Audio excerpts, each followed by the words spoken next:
well erected into the hole, then don't fill the whole hole with full.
her and the team that have come for this occasion. We want to be part of the celebration of this event, so please be ready. I want to alert you that you are live on YouTube. You are live on YouTube. Please be aware that we are on the YouTube live. And so when the cameras turn to you, just make sure you show the best of yourself, because you will be live, you will be shown. So make sure you give out the best face that you want people to see. And obviously, if you don't want that seen, just make sure the face is not available so that nobody sees it at all. Asanteni sana, and we welcome you. I want to urge those of us who are standing a little far to come near to the crowd, because the program is going to be running between now and 12 p.m. because our chief guest has a different event in the afternoon, so it will not be extended.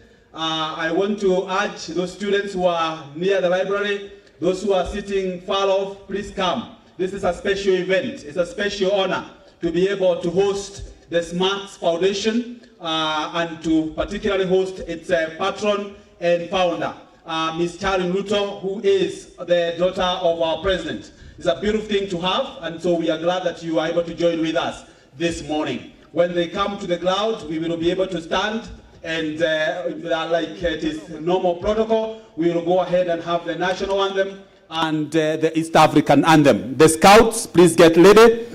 You will be leading it. Obviously, we'll also have the tunes. So I can see the scouts, some of the scouts members are standing slightly far off. We want to ask you, I know you are doing some marching, but when it comes to duty, you need to be nearby so that you can be able to lead and do what you know how to do. So thank you very much for coming. We are glad that you have all joined with us. Asanteni sana, watu wa media, because of also ensuring that this event is aired and people can follow. So we will ask those who are away to look at YouTube Live and check on the event today, which is sponsored and also run by the Charlene Ruto Foundation, which is a foundation that deals with what we are calling Smachs. Smachs is Smart Mechanized Agriculture and Climate Action and humanities for Sustainable Development. That is what Smachs stands for. That's what you see there. So please be alert, be ready. This is a youth empowerment program. So we want you to enjoy yourself. Just feel free. Don't be too tense, but do it in the best way possible, so that when people see you on YouTube, or even later over the TV, if the media sent that clip to the media, you can look like you are really happy to be here, not just looking like you didn't want to be here. Please, thank you very much, and we are glad that you're able to be here. So asanteni, na Mungu awabariki tunapoendelea katika sherehe hii. Asanteni. Continue with the music. What did that see you?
As I have indicated, when the chief guest is here and her team, we will be asked to stand and obviously join in the national anthem and the East African anthem, led by the university choir and the scouts.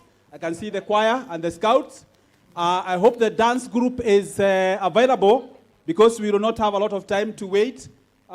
We will have to rush through, to go through the program without any gaps. Please be set.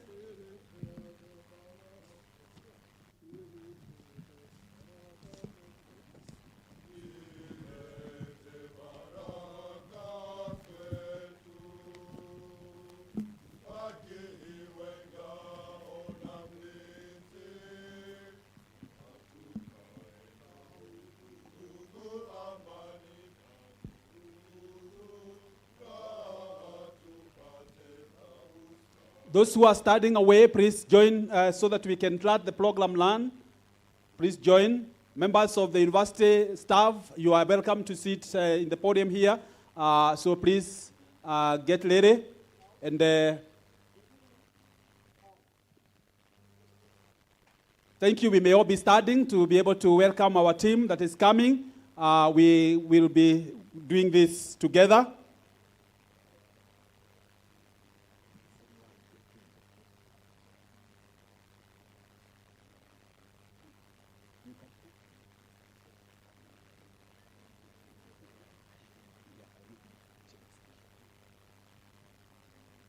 Welcome. Welcome our chief guests. Welcome. We are glad to host you aloud in this university, the Kenya Methodist University. We are believers in mitigating the issues that pertains to humanity, so we are glad that you are able to join with us. Thank you very much.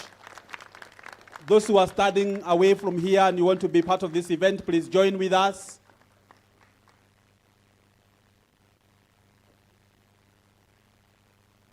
Thank you.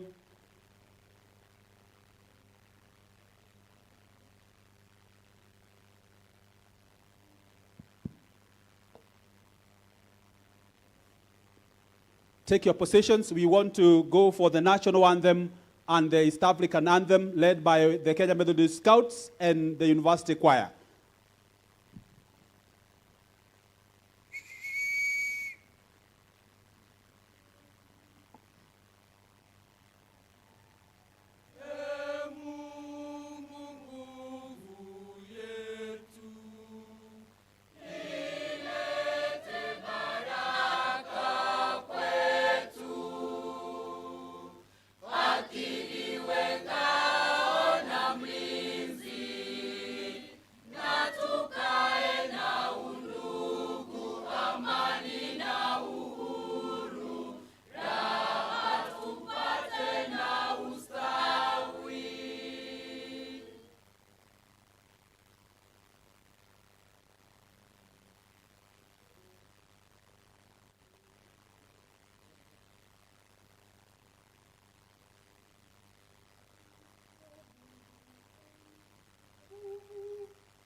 Thank you very much.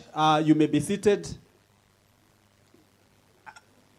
I want to welcome the university chaplain, Reverend Dr. Kalani, to lead us in prayers.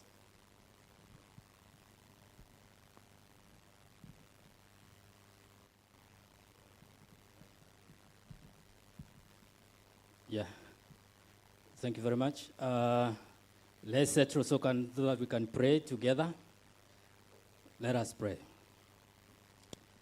Loving God, we want to thank you this day that you've blessed each and every one of us with the gift of life, which is your doing and your mercy and grace for us to be alive today.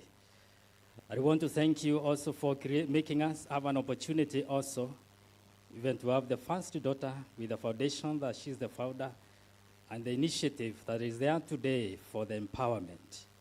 And therefore, Lord Almighty Father, we want to bring everything to you. We are presenting everything that will take place here to you today for your guidance, for your direction, for your grace, and for your blessings. And therefore, take over and guide every process.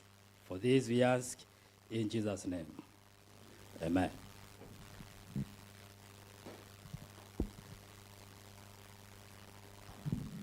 Thank you very much. And our chief guest, we want to get some entertainment, and I want to invite the dance team of the university to bring us a dance.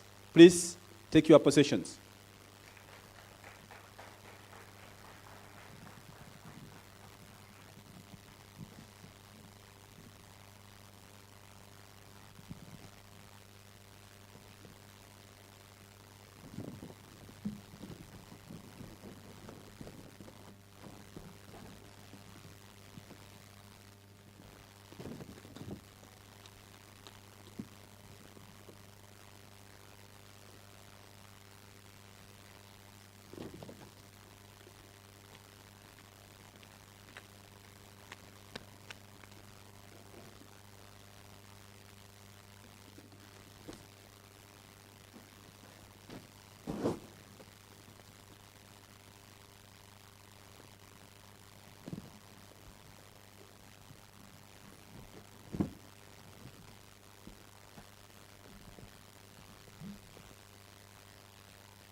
it alright.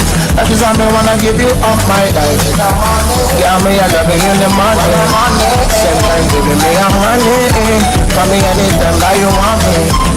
That you want me, that you want me. Walai, pum pum pum, mine piga micheledi. Nikutiki fiti, nicheze nezo jeki. Uneza kuja home my lady. For you ni shadai, yani sosa na kubeki. Mpo amechibeba, ila kama kendi. Mpo aneza pikisha malap ma weekend. Hii niko on, hizi ngwai na kuseti. Venye niko ganju na shiki wa kipeti. Walai, nadai nikudigi, usikie fiti. Nadai kukupin, maze usikie vivi. Nadai nikuchiu, nikubloka. Big G nadai to relax, tukidishi.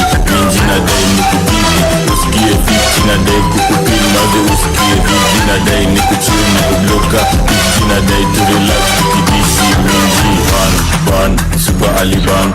Super atikupa basi cheza na giza. Mimi siko sawa, nimejawa na kicha. Nimekuja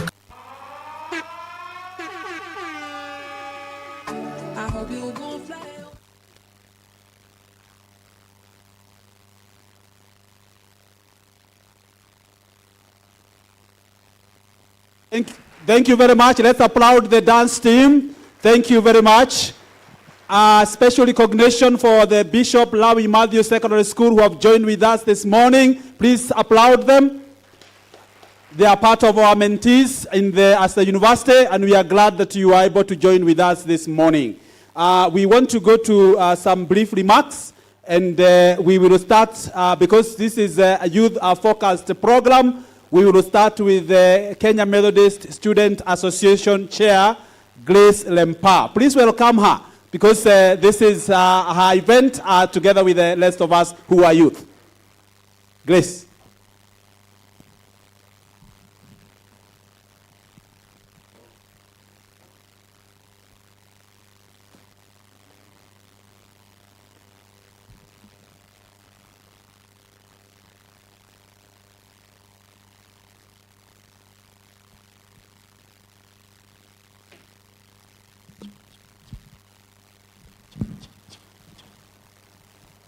Good morning.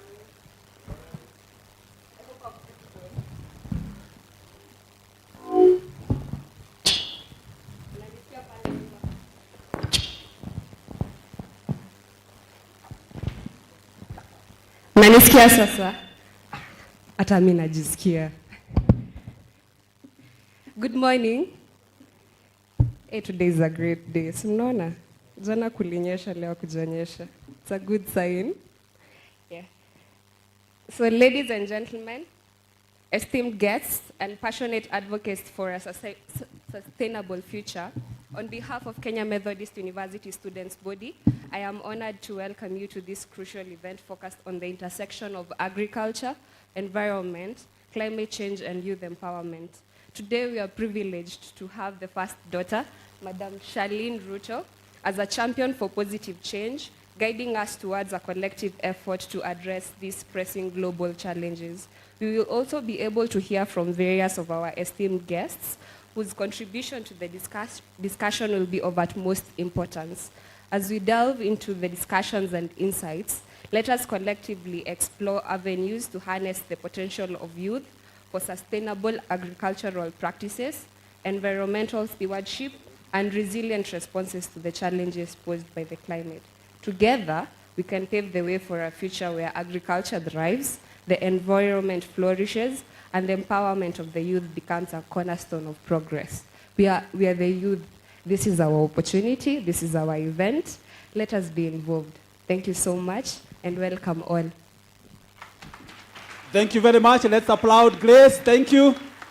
Thank you for those very good comments. I want to invite the Deputy Vice Chancellor, Administration, Finance, to be able to make his comments, and invite the DVC, Academic and Student Affairs.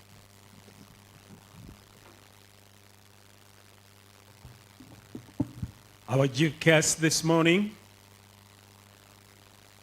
Charlene Ruto, what a privilege to have you amongst us this morning. On behalf of our students, faculty, staff, the suppliers and contractors who have made this university what it is, on behalf of the governance and leadership organs, and our sponsor, Methodist Church in Kenya, I take this opportunity to welcome you and other dignitaries to Kenya Methodist University. Secondly, I'd like to recognize and appreciate the 3 thematic areas of your foundation. The first one being youth and society with 10 agendas, youth in action with 10 agendas, climate action and agriculture with 10 agendas. I'd like to make a request, if you permit me. Young people are full of energy, and that energy needs to be dissipated. It is expressed under one of the agenda items under youth and society. And the agenda is on sport, art, and talent promotion. We are proud as a university to pride ourselves as having produced international sports men and women. My request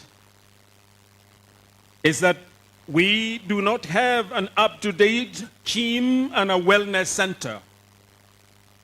Our sports secretary, if you stand up, she has the photographs of our gym that is not in good state. All we need is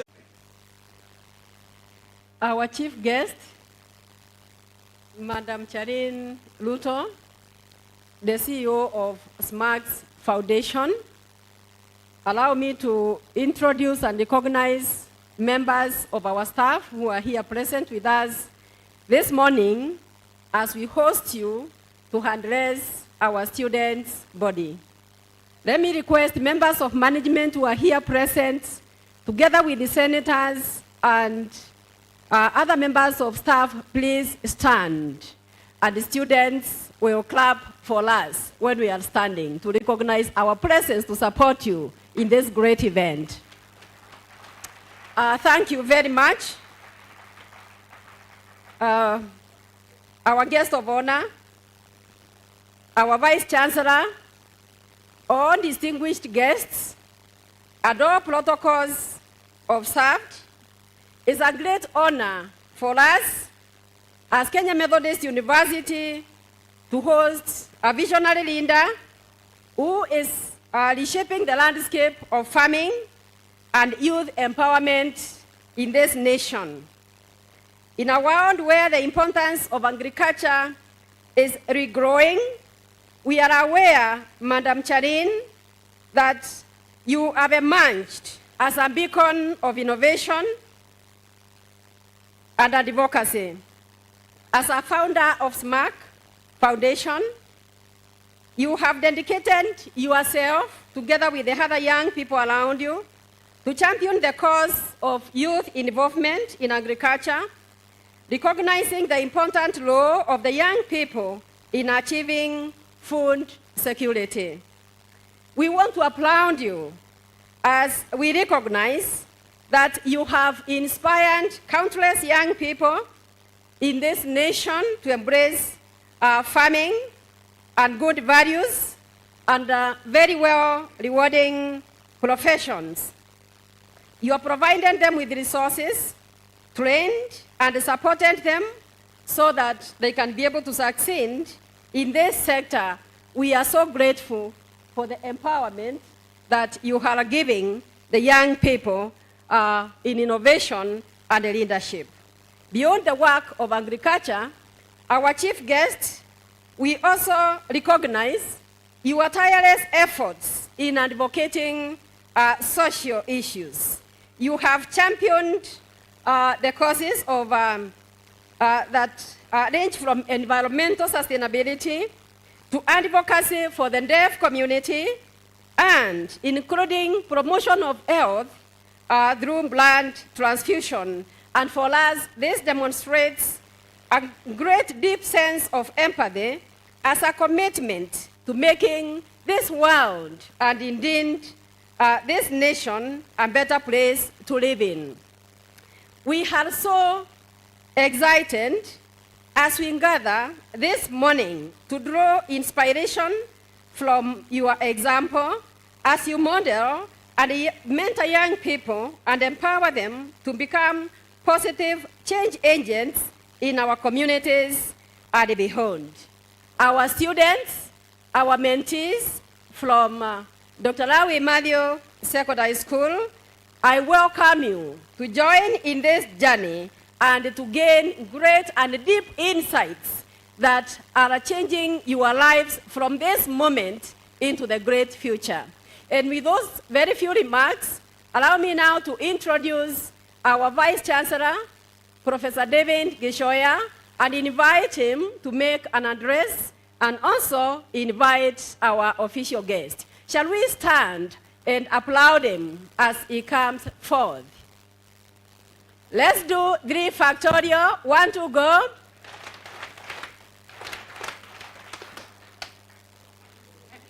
Wow, that was a nice one. Let's do the best, okay? 1, 2, 3.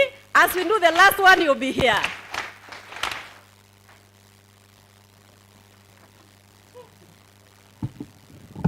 Thank you, DVC. Our chief guest and founder and patron of Smachs Foundation, Charlene Ruto. Our CEC for Agriculture, Meru County. Members of staff of Kenya Methodist University, students, students from the Bishop Rawi School, and also her colleagues at Smachs Foundation, and other invited guests. Good morning. Praise the Lord. Well, it's my pleasure for this great day to have such a speaker who is going to give us a timely talk on youth empowerment, which we really require. It's not only youth who require empowerment, even adults require empowerment, but for today, we are talking about the youth. I'm happy that they are being empowered. I think most of my life I've been dealing with young people, and we have been trying to empower them, and maybe that is why some are senators, others are governors, others are very many things. And we hope we are going to continue with that trend because the youth are the future of this country. If the youth get spoiled, then the future of this country is going to be spoiled, and also the future of the world. So our esteemed students, we are very good students here. We don't usually have strike, we don't have disruptions. That is why most of them finish on time. But having said that, I won't forget that we have those ones who, due to one reason or another, and for me, my interest is usually those ones who could not finish, not because of their own reasons, but because of reasons beyond their control. That is fees. And those ones who also don't have finances for supporting themselves in their daily life. So if such a student doesn't finish, then I'm usually very concerned about that. Of course, there are those ones who get into other not very good habits, but our job is cut for that. We try to help them as much as possible. I know we graduated peer counselors, over 100 of them the other day, and they are going to be helping the other students to help them with the many other activities or challenges which they normally face. I know our youth have very many challenges, starting with the social media. And I encourage our students to use the social media positively. You can get a lot of good information in the social media, but don't allow yourself to be misread by the social media. It is very good and we love it. Even me, I love it. But I have to also take control of it so that it doesn't mislead me. So there are those challenges, and I was talking with our chief guest, and I was alerting of what the challenges you go, and I'm sure where she goes, she will meet other people who can be able to help us so that we can be able to help those ones who are challenged. Because I know there are some students who are doing either medicine or they are doing pharmacy or agriculture or various other programs, but they are unable to finish just because they are unable to get their fees. So we'll continue with that. You know, we have breast to breast, and we usually use it, and we contribute some money there, and we are sure it helps some. But we might not be able to help everybody. But when we come together, we are actually able to meet all this. So we have our CC in agriculture here, who also was a lecturer in KeMU, and which means that we have many people in many other places. So we are going to be engaging them all so that we can be able to move this university forward. Today is not very much of our day. We know you are going to have a very good engagement with our chief guest, who has been championing this one for a long time. I remember the last time I met her, it was in Nyayo Stadium, where our Nairobi campus was involved in talent competition. And the team which was being sponsored by our Nairobi campus, which was some young people from Kibera, they became number 3 in that competition. So that is the time when I met her, and it means that she has been very much in this area. Now, before I invite her to talk to you or to engage you, I would prefer to use the word engage you. I'm going to invite Victor Mugabi, who is the CC Agriculture in Meru County, to make 1 or 2 remarks on behalf of the governor. Victor.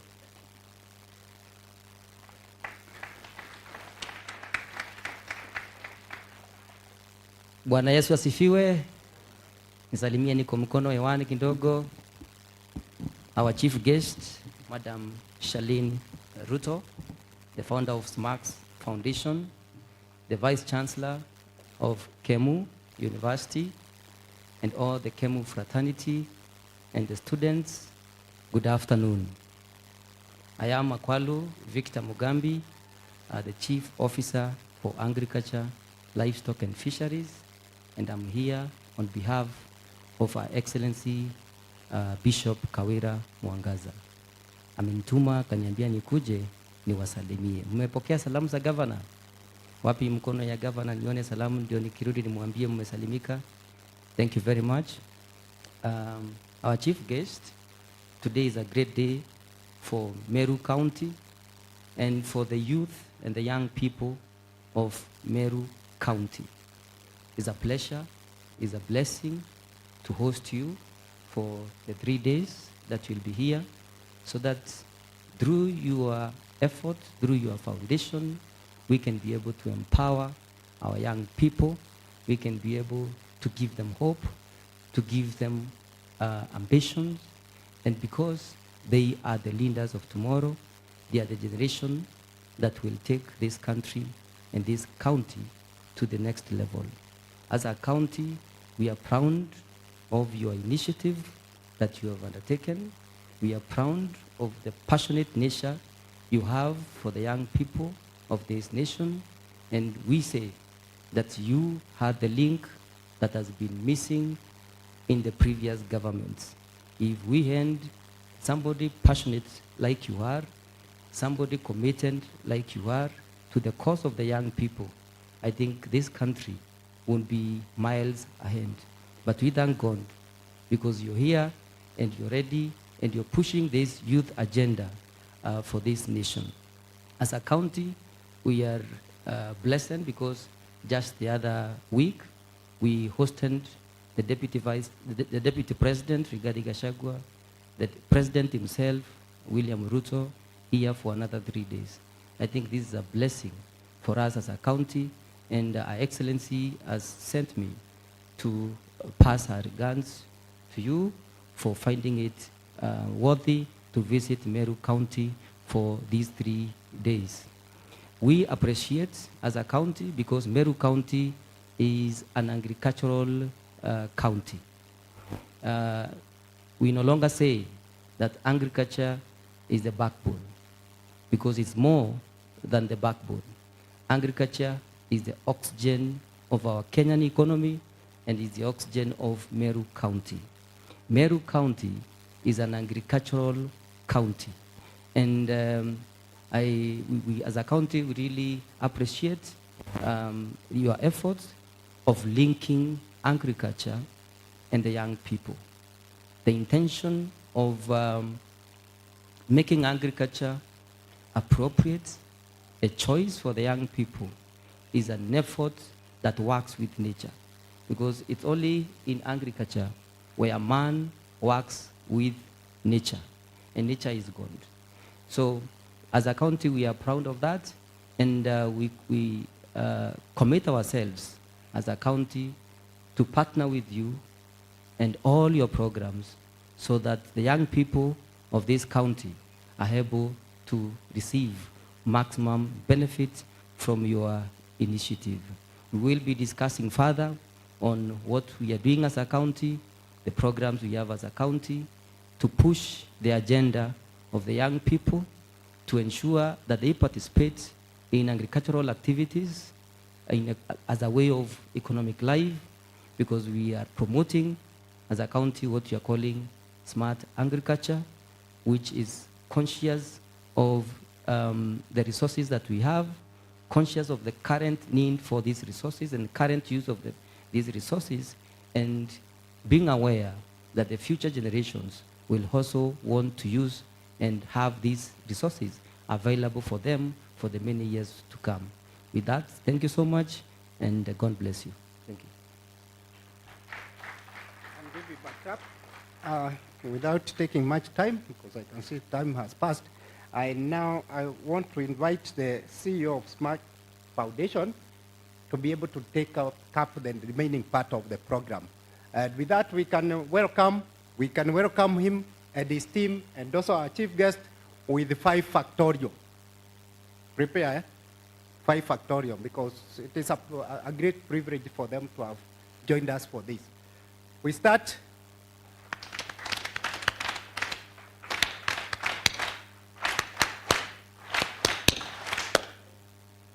Welcome. Oh, okay. Why don't you want to? The remaining program.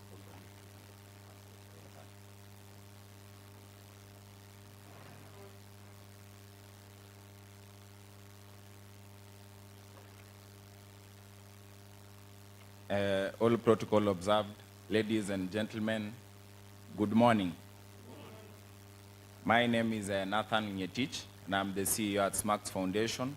And it is a privilege to be here today to join the KeMU fraternity and the esteemed guests invited. And it's very complicated, but it's an acronym that stands for Smart, Mechanized, Agriculture, and Climate Action for Humanity and Sustainability. So the origin of Smachs is because our patron and our esteemed founder decided to work with the young people. She received requests from so many people on the things that she'd like to work on. And some of them were youth in agriculture and climate action. So it was an agenda from the people, and we are working for the people. Our main mission is to champion young people and to get youth to farm, because our country is food insecure, and we are being ravaged by the climate crisis that's affecting both the food baskets and the arid and semi-arid lands that we have in our country. So what we are trying to champion is for better production, for better nutrition, for better life, and hence our tagline, for a better future for all. So today, as I stand before you, you can see that we are a group of young people who are trying to work the agenda. It's not just by saying, but we want to put our words into action so that others can emulate.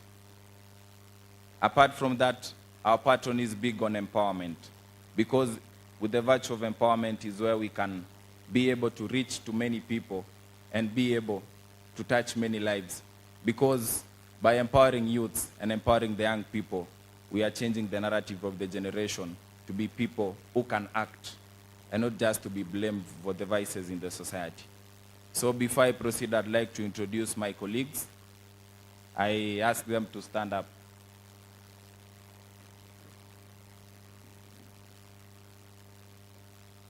So on the far end, we have our director, Mike Sagana.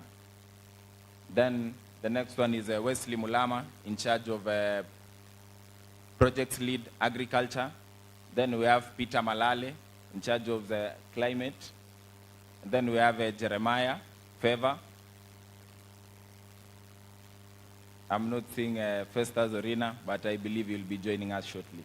Asanteni sana. So when we talk about what we do at Smachs Foundation is that we are trying to build the capacity of the young people to be able to understand agriculture and be able to take action and lead in the conversation. The main thing that we want to achieve as a foundation is to be able to see that young people have joined farming so that we can produce food for our country, so that we can be food insecure. Amid that, we have the climate crisis, and we need young people to join the conversation. We don't encourage the tagline that hawa ni watu wa climate. No. We want everyone to understand and be part of this. So some of the activities that we have done as Smachs Foundation is setting up model farms. And through the model farms, we are able to teach people on the practical knowledge. I understand that the universities have curriculum for students in agriculture. And recently, the government introduced the 4K club students in primary schools.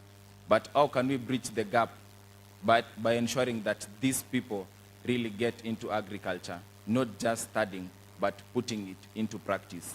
So that's why we set up model farms. And so I would like to invite the panelists who will discuss these main agendas and be able to enable us to understand more. So I'll welcome Grace to take over to introduce the panelists and be able to moderate the panel.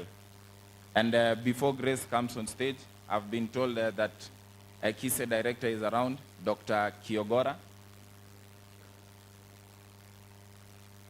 I don't know if he wants to make some few remarks before we proceed to the panel. Okay. So after the panel, we'll be able now to give us some few remarks. And one thing I'd like to mention and outline is that our patron is someone who loves inclusivity. That's why we have a team of sign language interpreters today, being able to interpret what we're talking about and ensure that the message runs across everyone who is here. So thank you very much and welcome, Grace. Asanteni sana for your time.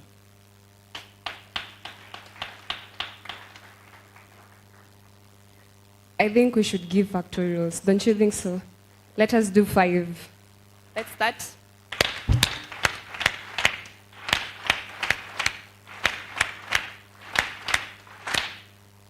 Thank you so much to every speaker who has spoken today. I'm sure we are getting something so far. Yes? Yes, so we'll go to the panel discussion. I'll be introducing what the topic will be about, its importance, and then we'll go to introduce the panelists. So our topic of discussion today is about youth empowerment in agribusiness. So agribusiness is the process where there is from production to processing to marketing and distribution of products. So that is what entails agribusiness. There are important factors that require involvement of the youth in agribusiness. This is where they'll be involved in creating job opportunities. So we'll be able to deal with unemployment. We'll be able to deal with underemployment. They'll also be able to be contributing in the society where they increase the number of food supply that is already there, which will not only help individuals, but also the society at large and the economy at all. So as we continue, we'll be able to hear from our panelists and learn more about agribusiness. Yeah, so we can go to our first panelist of the day, Mr. Peter Malale, Climate Lead from Smachs Foundation. Let us clap for him as he gets to the stage.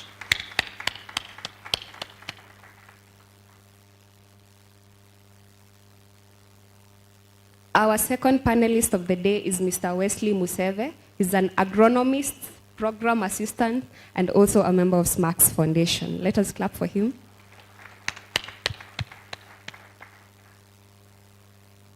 And our final panelist will be Mr. Victor Mugambi, CEC Agriculture, Meru County.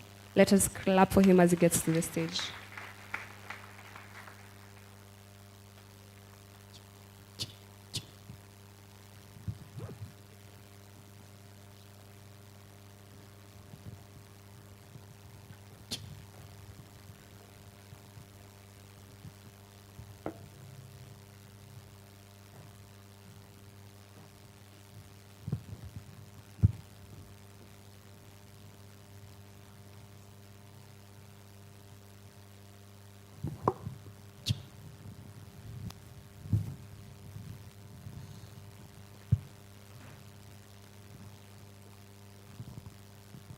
Mine was a brief introduction. Maybe we give our panelists an opportunity to introduce themselves and what they do, then we proceed from there. Thank you.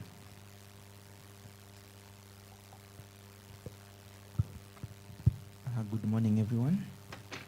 My name is Peter Malale, Smachs Foundation Climate Lead. Smachs Foundation, Smart Mechanized Agriculture and Climate Action for Humanity and Sustainability. Here we are preaching the gospel of climate change, being that climate is a very serious conversation that the world is having, how best we are able to impact positively, come up with strategies and mitigation ways on how we are going to tackle issues pertaining climate. Thank you so much. We go to our next panelist. Comrades, power. I see you guys are very calm. What is the problem? Yesterday people were so jovial. Today you guys are very calm. Or you are scared of our guest. Yeah, we should be jovial. So my name is, my beautiful name is Mr. Wesley Museve. I'm a programs assistant. Yes. I'm a programs assistant at Smachs Foundation. We are big on championing youth to join climate smart farming. And also we do different initiatives. Also there's beekeeping and there's also climate action. So I believe this was called a discussion for a reason. So I'll want us to also interact with each other. And let's make this session very lively. Thank you. Thank you so much. We go to our final panelist. Thank you so much. I'm Akwalo Victor Mugambi, the Chief Officer for Agriculture, Livestock and Fisheries, Meru County. In that department, we promote climate smart agriculture for both the crop sector, that is crop farming, and livestock farming, including aquaculture, that is fish farming. I'm looking forward to a very nice interaction, a very nice conversation on matters to do with agriculture and what we are doing as a county with you. Thank you so much. Thank you so much to all our panelists. We'll begin with our questions, and then after the panelists are done, we'll be able to do our Q&As, and the students will get an opportunity to ask questions from there. So our first panelist of the day will be asking Peter Malale. So we've done tree planting today. Our students were among them down there at our administration block. So what are some of the available initiatives that we have to reduce carbon emissions through tree planting?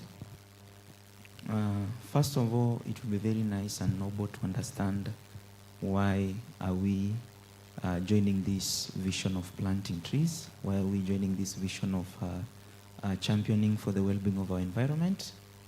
Climate change, as I'd said, being the conversation of the world. So one of the initiatives that we can bring on board as number one is sensitization, creation of awareness. People need to understand what is actually happening. So if we happen to talk to 10 people, maybe 2 or 3, will tell you that climate change means this, why are we joining these activities?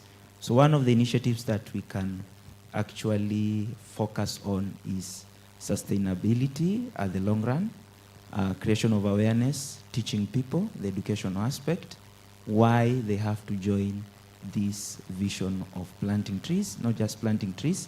Climate is a broad thing.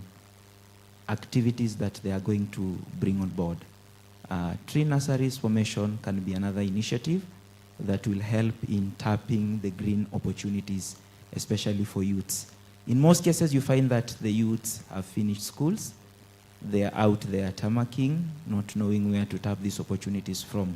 Now that at least the country has been declared a tree planting country as a way of also enhancing the agricultural activities, because we believe that we need fresh air. We believe that apart from needing fresh air, we need greener spaces that can enable us to tap these green opportunities. Apart from that, formation of the CBOs, the community groups. This one can be done with the youths, how they can bring themselves together, because obviously we'll need labor, we'll need manpower to conduct all those activities. So that means that those are now the initiatives that at least can tap these opportunities. We have been hearing about carbon credit, carbon footprints, How are we going to tap to these carbon footprints? Is through formation of such kind. And moving forward, if we look in that line, we'll be able to tap these green opportunities. Thank you. Thank you so much. Like you've heard, not only are we dealing with carbon emissions, but also creating job opportunities while doing it. So that is very positive. We'll go to our next panelist, who is Wesley Museve. So your question for the day is, how does Smachs Foundation support you in establishing and managing successful agribusiness ventures? Okay, thank you very much. As you already see, you had alluded that Smachs Foundation is big on championing youth to join agriculture. And we are very practical in everything that we do.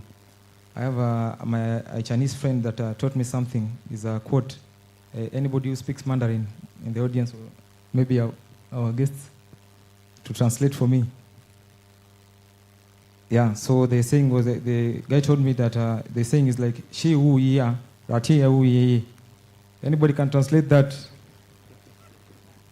Do you have anybody? Oh, so you guys don't know Mandarin.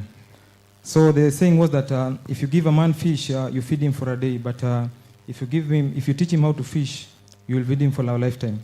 So that is the same approach we are using as Smachs Foundation to be able to teach these people, the youth specifically, through giving them skills and knowledge through capacity building.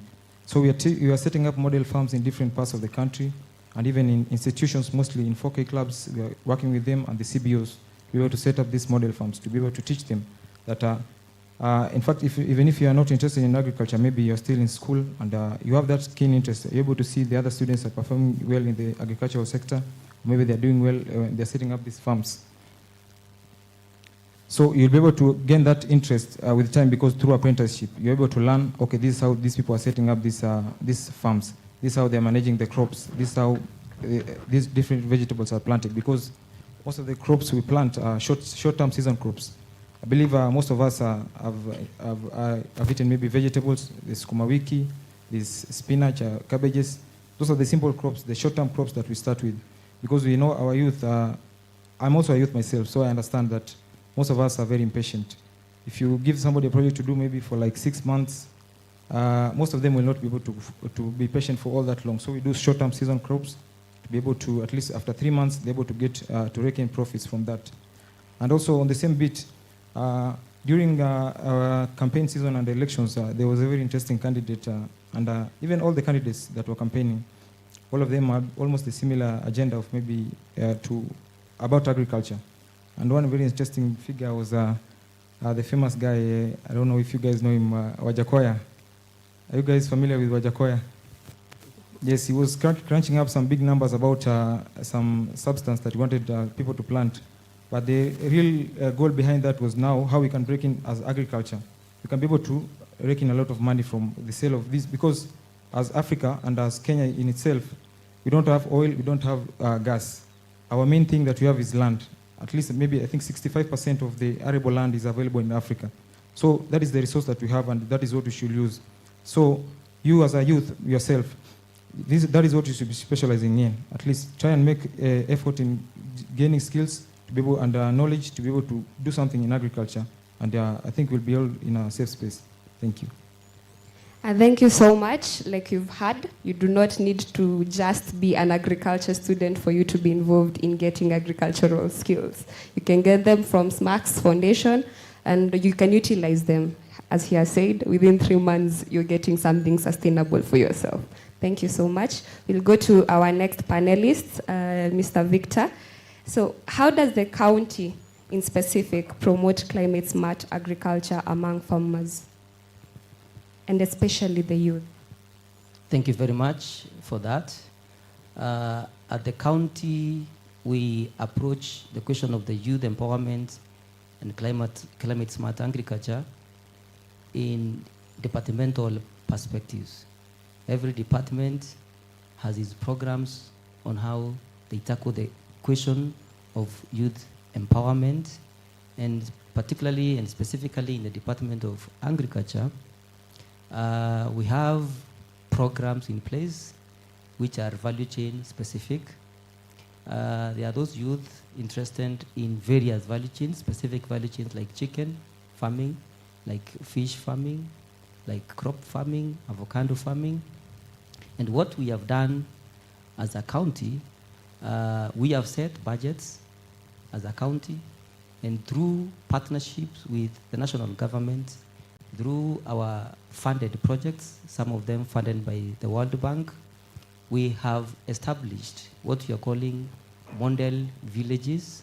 These are education centers within our communities where farmers in specific value chains can be able to learn and get to know how to do maybe chicken farming, how to do fish farming, how to do Irish potato farming. We have these model villages in all our sub-counties, particularly on matters to youth and how we are engaging them in agriculture. Under the value chain of chicken, we have 6 model villages under one of the projects, and some more 8 model villages under another project. That's around 14 model villages in the county. What these model villages are doing, we are supplying our youthful farmers with incubators and trainers to train them on how they can do the incubation, how they can rear a chick from 1 day old to maturity. And we have trainers within our departments who are engaging the youth on this. We also have, through our projects again, the value chain of dairy farming. We noticed that our youthful farmers are interested even in dairy farming. And so far, we've been able to reach individually 1,912 young people in our county, and we've been able to fund them in their groups to start dairy farming. Each group of 15 people getting 250,000 to start dairy farming. We have also engaged farmers, young farmers, engaged in crop farming, specifically Irish potatoes, and we have model villages in where potatoes are grown in Bore, in Imenti South, even in Akachio, that is in Egembe South, where they are doing Irish potato farming. And we have model villages there where we train them on crop husbandry, on crop management, and how they can get maximum returns from their farming. As a county, we have engaged the young people and we are funding them in their groups so that they can get entrenched in agriculture. Thank you. Thank you so much. So we are hearing that the resources are not even that far away. They are within our county. The models are within the county for us to utilize. It is up to us as the youth to come up and join some of the things that are already there.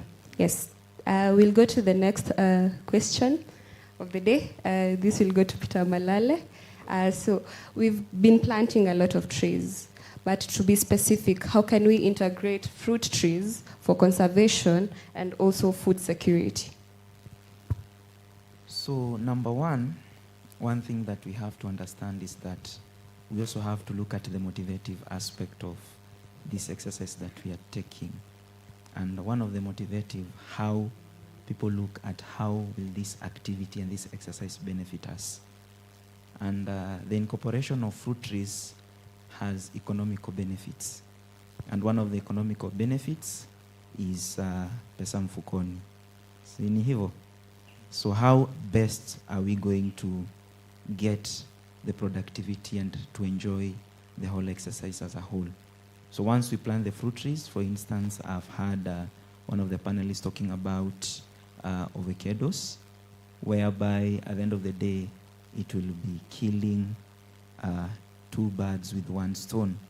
We have championed for the well-being of our climate to enhance a biodiversity, whereby the ecosystem is well protected.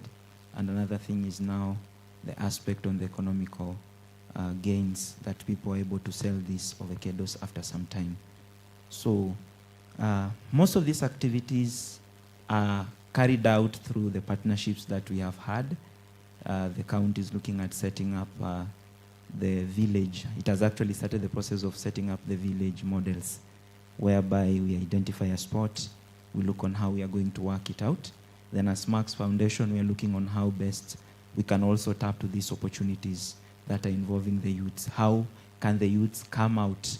How can they bring that aspect of planting of these fruit trees? Because at the end of the day, it will also enhance the food security, because we believe that malnutrition, it has been a problem also. So when we consume on these fruits, we are able also to look at the nutritional aspect, whereby we are feeding on a balanced diet. So and the conversation revolving all about food security, and food security is one of the ways of how we can have a more secured, a more valued, and also a way of how we are going to live in a very peaceful environment. Yes. Thank you so much. So we are learning that we are not only conserving the environment, but also gaining something in the process, yes? Yeah. We go to the next panelist, Mr. Wesley. So as part of Smachs Foundation, what are some of the innovative technologies that are being promoted to enhance agricultural productivity and sustainability among the youth? So among the youth specifically, we are looking at, you know, in our country we have, the regions are very different in terms of climatic applications. Some areas are maybe arid, some are semi-arid. And I've walked around Meru, I've seen the climate is very beautiful. I'm not sure if it's always like this throughout the year. Is it like this? No. Is it true? No. It's not like this, so it's only, we are lucky we are during this season. So in different parts of the country, maybe in northern Kenya, part of Kenya, you find that we have arid and semi-arid areas. So in such places, we usually promote what we call water harvesting and water conservation. So through this, now after you have harvested your water, for irrigation mostly is for your crops, what you do is that we also use something called drip irrigation. I'm sure most of you have interacted with drip irrigation. Because now for drip irrigation, you use water sparingly. Because water is a scarce resource. As much as maybe we may see it around our places, maybe I've seen some places in this campus, we have water, but in some places it's very scarce. And the thing that crops need mostly is water. So we usually advise most of our youths, and even when you're setting up the model farms, the first consideration and the factor that we look at mostly is availability of water. And is it available, and the quantity that is available, and if it's available throughout the growing season for the crop. So that is the first factor that we look at. And also, we also consider something to do with renewable energy sources, like maybe solar powers, because you find that different places, electricity is not connected in all parts of the country, and we still need to at least improve our farming experience. So what we do, we also encourage people to use solar powers, maybe because of pumping water to the crops. So we encourage people and youth farmers to be able to install solar panels in their farms, be able to power up their irrigation schemes, and to be able to set up these farms. Yeah, thank you. Thank you so much. So you've heard about the different innovative technologies that are already there, and hopefully someone in the crowd is going to be inspired to come up with something else. Yeah, thank you. We can go to the next question to our panelist, Mr. Victor. What are some of the current key agricultural priorities and strategies in the county's development plan? Thank you very much. What we are doing currently as a county, we have adopted the beta model, that's the bottom-up economic model for the national government. We have the industrial park, which we are constructing currently. And to support that, we have other aggregation centers that it's good for agriculture. To boost production there and to make young people engage in farming, we are in the process of establishing farm ponds in the lower part of Tigania, in the lower part of Igembe. We have farm ponds in place so that now we can harvest the rainwater that we get, and this rainwater can be available for agricultural production for the period when we lack rain. We are also pushing through our projects the establishment and commencement of drip system or drip irrigation. One of the challenges that agriculture faces is shortage of water and shortage of land. And to mitigate that, we need, as a county, even as a national government, to push for adoption of water conservation methods. And one of them is adoption of irrigation, drip irrigation, as a method of farming. As a county, we have also established 3 dams, major dams, in part of Bori, Tigania, and Igembe. And these are also meant to boost agricultural activities through production. As a county, again, because of the livestock sector, again, through Our Excellency, the Governor, I think we are the only county that has free vaccination exercise. From May last year, we have been vaccinating all our livestock, all our animals, free of charge, so that again, we are able to mitigate the losses our farmers suffer, those who are engaged in livestock, dairy farming, goat farming, and all these other animals. So as a county, we have this in place so that we can be able to safeguard the incomes of our farmers. Again, we have, through those model villages, we have supplied our farmers with technologies, modern technologies of farming. Through these model villages, those engaged in sorghum farming, those engaged in green grams, we are supplying them with machines, the hand-driven tractors, so that they can be able to maximize their returns in their farms. We have been able to supply them with aflatoxin-free seeds, that is for sorghum production, so that again, the post-harvest losses are minimized. We are doing this so that we can make agriculture more appealing to the young people, so that they would also wish to participate in agriculture. We have also adopted aquaculture, that is fish farming, and we have engaged a lot of youth in this. We have supplied them with dam liners, we have supplied them with fish fins, we have also supplied them with fingerlings. All they need to do is to do an excavation of the ground. We give them the correct measurements, and then we supply them with a dam liner, with the fish fins, and fingerlings. And by now, we have over 800 young people engaged in fish farming. We do a lot of fish farming in Meru, courtesy of an intervention by our government, county government. We have also engaged to boost chicken production, the kienyeji breed. In all our model villages, we have given them equipment, again, the machines, that is the incubators. We have also given them the feed mixers, and we have taught them on chicken feed ratios. So they are able to prepare their own feeds, chicken feeds, and they are able now to reduce the cost of production, because of course, as you know, one of the greatest costs that farmers incur, which makes farming a bit costly, is when it comes to cost of feeds. So we've given them and we've trained them on the right formulation, so our farmers are able to prepare, make and manufacture feeds for themselves. We have a model village in Talami, that is Tigania West. We have a model village in Mbaria, that is Bori.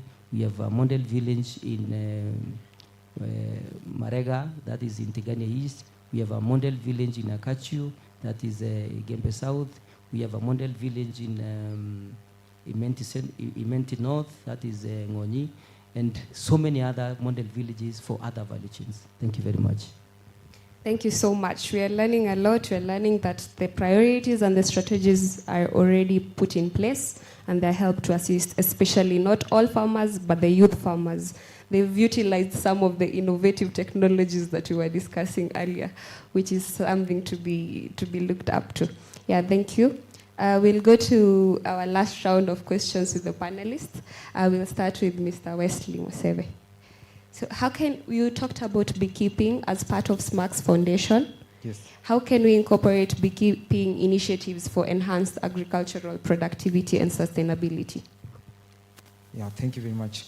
So, Smachs Foundation, we also champion beekeeping initiatives among the youth and the community at large. Personally, myself, I pursued agriculture in campus that I was at the University of Nairobi, and I never interacted with beekeeping until maybe I joined the foundation. I think courtesy of the foundation, I've been able to learn about beekeeping. So for the youth, maybe we're looking at agriculture. I know you're talking about agriculture and maybe agribusiness talks. And some youth find it maybe it's not like a so clean job. And that is why maybe they don't want to engage in that. But then there's another initiative here that we call beekeeping or apiculture. So for those youth maybe who think that maybe, okay, I don't want to be on the soil and such things, maybe they can consider the initiative of beekeeping. Though it is not that as you may say, but is more riskier, but I think the returns are much better. For honey, beekeeping also has different products. From bees we get honey, there's propolis, there's wax, all these things can be sold. But I think the major thing right now that most youths are not aware of these beekeeping initiatives and the opportunities that are available in the beekeeping value chain. So today maybe as Smachs, we usually provide trainings on how to set up this beekeeping hives and to set up these beekeeping initiatives. So probably on the a jug of honey, maybe like a kg, costs between 700 shillings and 1,000 bob. So if you can compare that, maybe and a hive can hold up to close to 30 kg. That is in 3 months if you set up your hive in a clean manner, and because it's all about the environment and how you take care of your hive. So probably for those who are thinking of another alternative for beekeeping, especially the women, I think even the ladies and mostly, I know they're sidelined in maybe the agricultural bit because of the farm is a bit laborious. So beekeeping can be a good initiative that you guys can be able to run. So I know even Meru here, I've heard of beekeeping initiatives that maybe have been set up, but I think even the county can be able to take that up and be able to train even the youth to be able to join that. Yeah. Thank you so much. I think we have learned quite a number of aspects of agriculture, from beekeeping to crop farming to fishing. Yeah, I think we've expanded our minds and maybe our interest in the different farming fields. So we'll go to the next question. The question is to Mr. Peter Malale. How can we address the issue of gender imbalance to ensure that young people interested in pursuing agribusiness, whether in our county or in Kenya at large, have equal opportunities? So number one of the issues that we can do to address the issue on gender imbalance, right? So gender balance is one of the bone of contention of these activities, whereby maybe these jobs are meant only for the men or they are meant for the females. So one of the things is awareness. Why should we have a balanced way of doing our things? How best can we involve each other in all these exercises? And how involving can these exercises be in regards now to the exercises that we are actually doing through maybe the engagements and also the platforms that we are able to sensitize people on the issues to do with a balance too of having our operations. Yeah. Thank you so much. Maybe I can leave the question open for our other panelists in case someone else has an answer to that too. Something to add? Thank you. Maybe let me first of all start with the issue of the bees, the beekeeping. As a county, we are also into that. We have been able to supply bee farmers with beehives, the modern beehives, close to 600 of them. And we have established right now in place a honey refinery facility, a honey refinery house. We have one at a place called Ronyenye, where farmers who are engaged in bee farming can now have a place, a center, where they can be able to do value addition to their honey. In that center, we are doing honey packaging and honey processing within that facility. Is something that is happening within our county, and we are also promoting bee farming. Our governor herself, I think she's a #1 producer of honey. She's leading in that as a role model, and we are requesting more farmers, more people to join beekeeping. I think there is a literal information among people about beekeeping, about the benefits of beekeeping and how profitable beekeeping is. I think beekeeping is one of the underrated enterprises in agribusiness, and as a county, we are putting in place mechanisms to promote beekeeping. One thing about beekeeping is that it's the only enterprise in agriculture which is not labor intensive.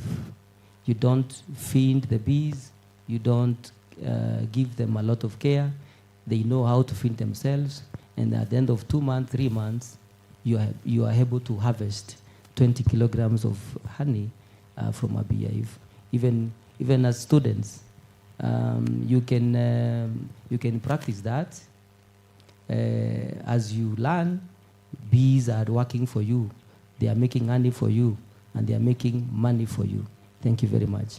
About the issue of gender mainstreaming, gender inclusion, as a county, we are committed to observing the gender rule. So in all our initiatives, in all our groups, in all the people we intend to have as beneficiaries of any of our projects, men must be there, women must be there, youth must be there in their rightful proportions. So everyone is taken care of in all our projects and our programs. Thank you. Thank you so much. The last question goes to you. What opportunities for partnership are there currently for the youth in promoting agribusiness within the county? Thank you very much. Within the Department of Agriculture, Livestock and Fisheries, what we do, we partner with whole farmers, but specifically we want to push farming to the young people. And what we are doing with the young people, we are encouraging them through our WAND admins and through our WAND agricultural officers to come together as youth groups with an intention of getting into farming. They write a proposal to the department, and the department is able to fund these youth groups in the enterprises of their choice. Those young people who are interested in chicken farming, they come together as members of a particular group, and then as a department, we look into their proposals, and we are able now to fund them, for them to engage in whatever enterprise, whatever value chain they're interested in. There are those we funded who are into dairy farming. There are those we funded who are into Irish potato farming. There are those we funded who are in sorghum farming and other value chains. The department is always ready to engage the young people. We have also been organizing field days, field events, where we bring on board the young people. Particularly, one of the value chains of interest that we've been doing that as a county is fish farming. We've been bringing young people together on a field day like this one. We have trainers. We even teach them how to do fish farming, how to do even fish cooking and fish preparation. And we make it a celebration as a people. And then the young people are able now to embrace fish farming as a way of economic activity. We've been able to fund those young people within our county who have been interested in fish farming as well as other projects. We also have centers where we are able to train our young people. We have the ATC, that is the Kaguru Agricultural Training Center, where we have demonstrations of all types of farming. We have demonstrations of zero grazing. Those who are interested in dairy farming, they can come and see how they can set up a zero grazing unit, a zero grazing structure, how they can take care of their dairy cows, how they can manage diseases. We also have, as a county, short courses within that agricultural training center, where farmers of all caliber within the county can come and be trained. Those who are willing to establish maybe chicken farming, there is a course for that for 2 weeks. Those who are willing to start pig farming, there is a course for them for that. So we have tried as much as possible as a county to bring everyone on board, because farmers have different interests. And again, our localities, our regions, our topography may determine what we do, what we grow, and even the kind of livestock we keep.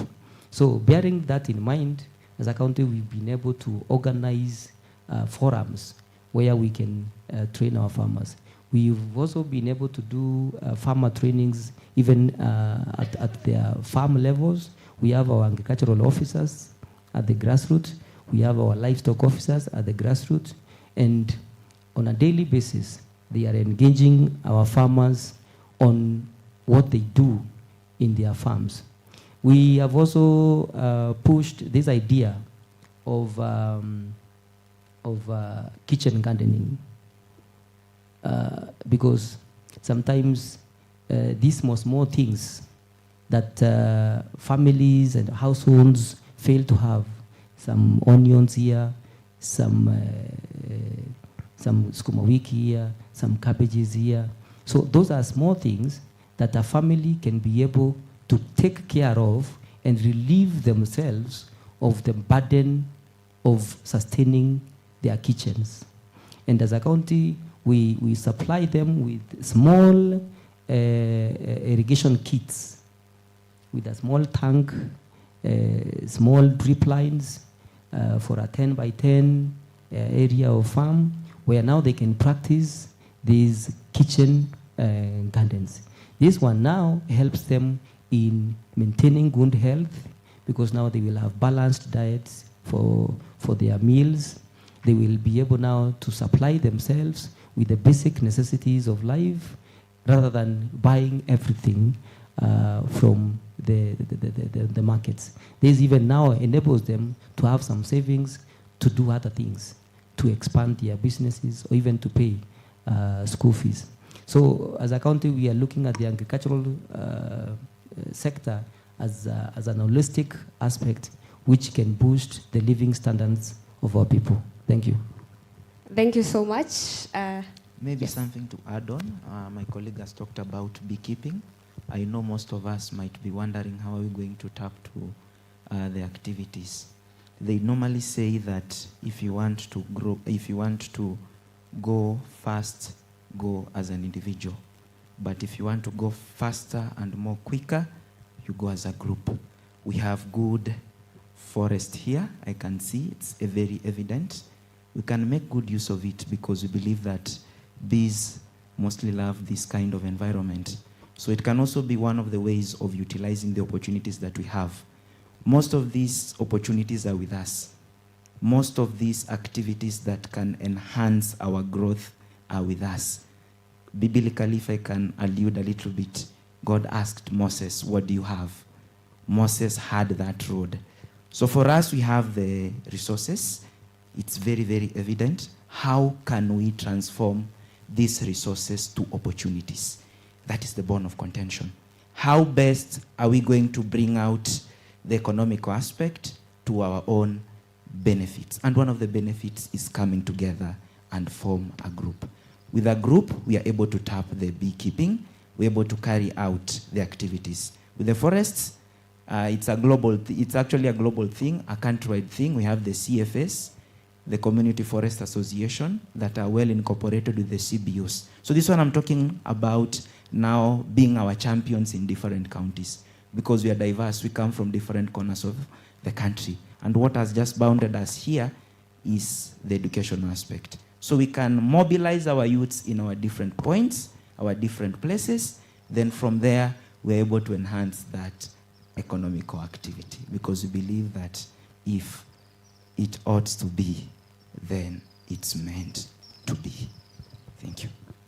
Thank you so much. Yeah, we can clap, we can clap. I think something that has been very clear from all our panelists is that we have the opportunities, the resources, and the support. They are there for us as youths. It is up to us. We were told to be part of the conversation. It is up to us not only to be part of the conversation, but to be directly involved in agribusiness. Let us find out more what it is, how we can be involved, the different aspects of agribusiness, the ones that we've had today, what is more, what is out there that is still being done, some of the innovations that we can do as youths, and let us embrace the support that is being offered to us. Yes, thank you so much to our panelists. Now we'll go to our Q&A session. It is open to the audience. We'll take a few questions. Maybe for those who have questions, you can write them down. Then Musyoka will be able to go around giving you an opportunity to ask. Thank you. Good afternoon. First, introduce myself. I'm Koich Bramwell. I was a student here. I just finished my 5th year. I just my exams. My question, thank you very much for giving me this opportunity. And my question goes directly to you guys, the two from Smachs Foundation. So who do you partner with and how do you partner with? If someone is interested to do maybe climate actions or food security projects. I think I'll go first. You're first who we partner with and how we partner with them. For us as Smachs Foundation, we have an open door policy. We can work with everyone, every youth, everybody. So it's only for you to come to maybe to us. You can come as an individual, or you can join a CBO and join us and share your proposal or the idea that you have. And they've also said that we major on capacity building.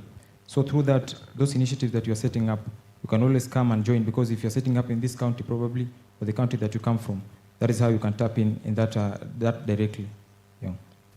Thank you very much for that. So I'm speaking in the capacity of the founder of Impact Jamii. Impact Jamii is a social enterprise that it's aimed at, it's propelled by a vision of creating positive change in our society, but by addressing the pressing needs of the youth. Maybe I'll share a story with you. Impact Jamii, as I've said, Impact Jamii, it's a social enterprise that is propelled by a vision of transformative change. Impact Jamii is aimed at addressing 5 key issues that is affecting the youth. That is 1, mental health. Number 2, we have an employment crisis. Number 3, we have teenage pregnancies, that is in the young populations. And number 4, we have drug and substance abuse. Yes, so from the things that I've spoken about that we as Impact Jamii focuses, there's a nexus between climate change and the issues that we are addressing. 1, I'll go first, mental health. Long time before, I've been a leader all through my life, and I've been doing motivational talks. I come from Baringo. So I've been doing motivational talks to young girls.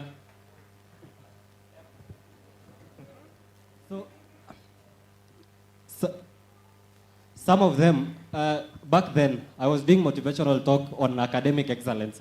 Most of them finished school, and then they come out here and meet the reality. There's no job. Jobs are scarce. They go down the drain in mental health, such as anxiety, depression. And, most of them end up doing they end up abusing drugs, and so. And also Baringo, as you know, it's one of the arid places in our country. And we are very hit hard by this crisis of climate change and the climate issues. The other thing that Impact Jamii focuses on is on the teenage pregnancies. Baringo County is a pastoralist community. The climate this climate change has brought about death of animals. Most households nowadays cannot provide. Most people or the parents, they depended on maybe cows and livestock to provide maybe school fees and so on and so forth. So this has hardly affected the young girls and ladies. They have become vulnerable, and they have fallen to the trickery of men. The other thing now,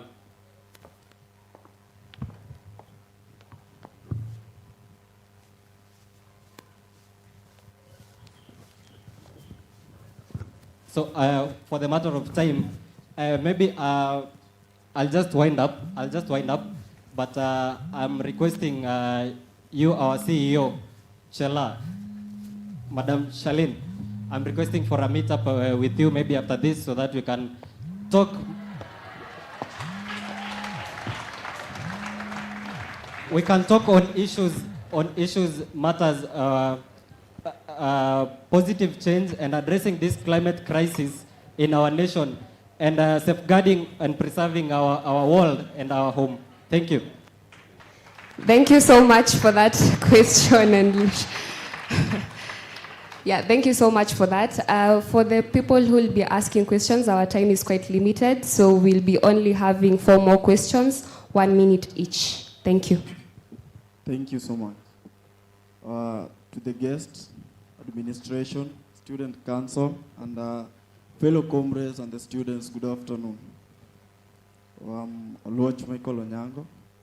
I may have a few questions for the Smachs Foundation.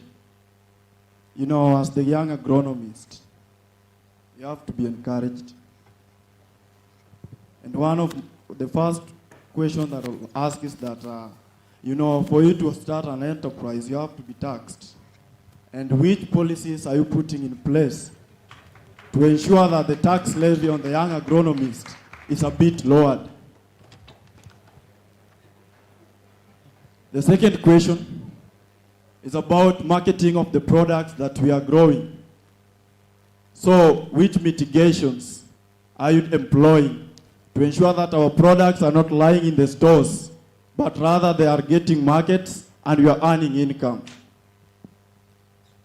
The third question is about one of the panelists of the loans that you're being given as the young economist. So how will we be given the loans at a bit lower interest so that we can encourage more and more of the youth to engage in these agribusiness activities? And lastly, I'll talk about the government subsidies. You know, this agribusiness and this foundation is measuring on the youths, and most of the youths are found in villages, not in towns actually.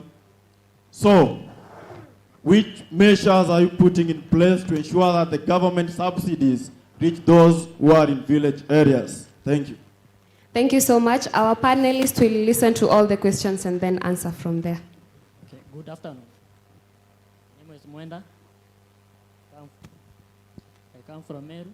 My question goes to CEC, Meru County. He has talked about aquaculture, that is fish farming. In Meru County, it has been a repetitive agenda to every government that regains in Meru County. Now that it is a repetitive mistake that it fails every time they start it, how are they ensuring that it is a continuous thing and farmers will not be disappointed when they engage in it? The other question goes to Smachs. How are you ensuring the trees that we are planting, that is exotic ones, they're not indigenous ones, which have short lifespan and must be harvested for the processing, like papers, clothes, and other things that we buy from China, and furnitures from our trees, that we export trees to them and then we import back as furnitures, papers, and other things. How are you ensuring that youths have the capacity to process those trees and they bring a product out of them for our own country consumption? Thank you. Thank you. My name is Simi Escovia. I'm a fourth year clinical medicine student. And I wish to appreciate Victor Mugambi, the CEC Meru. I think you're doing justice for Meru County, and my county should come for benchmarking, Bungoma. To the Smachs, your ideas are great. What are your strategies what are your strategies of in other counties so that the ideas of agriculture and climate change can be effected throughout the country? One last question. I was in Kitui for my clinical attachment last semester, and the climate there in Kitui is very hostile. How will you convince the people of Kitui for climate change? You talk of water harvesting. When they don't have the basic water for use, or they're struggling for that, how will you convince them for climate change? Thank you. Thank you. Okay, thank you for the opportunity. Mine could work as a question or a suggestion. So in different counties and different parts of Kenya, we have different climates. For example, in this part of Meru, we might be having rain, but if you Keberesha side, there is a drought. So the problem comes where the whole of Kenya is focused on maybe 1 or 2 crops. For example, where I come from, we plant maize, and here they plant maize. It thrives there because we have rain. Here we don't have enough rain. Is there some sort of a log or something where the people can know if you're living in this area, these are the best crops for you to plant, so that the people can plant the right crops that thrive in their different areas? Thank you. Thank you.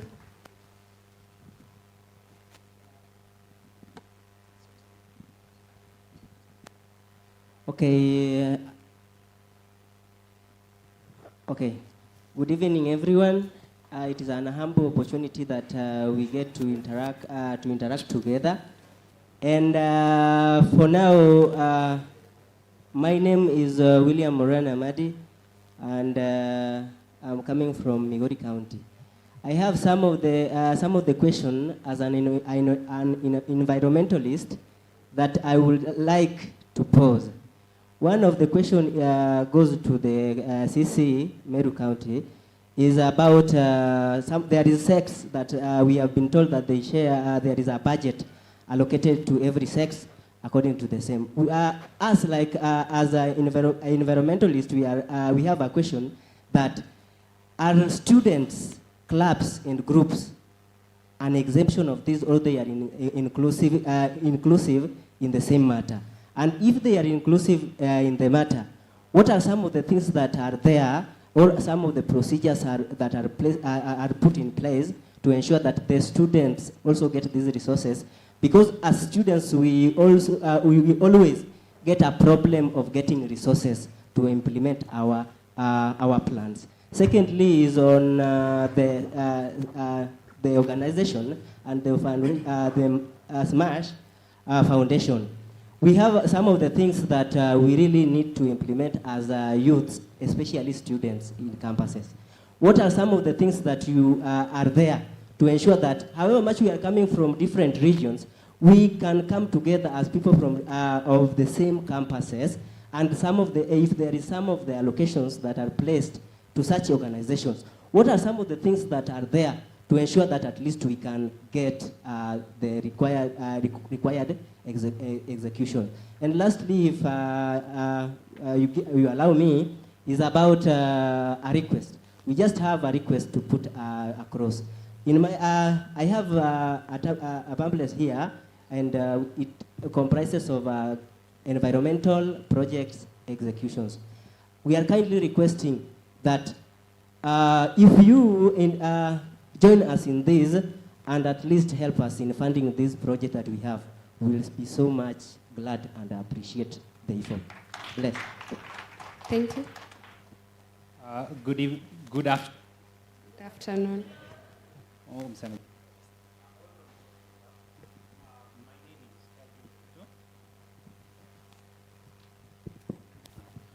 I am a first-year student pursuing Bachelor's of Education in Science, and my question is addressed to the man with the beautiful name. I don't remember who he was between the two of you, but one of you had a beautiful name, I think. So my question is, the Smachs Foundation, actually it's a really good name, okay? The name is good.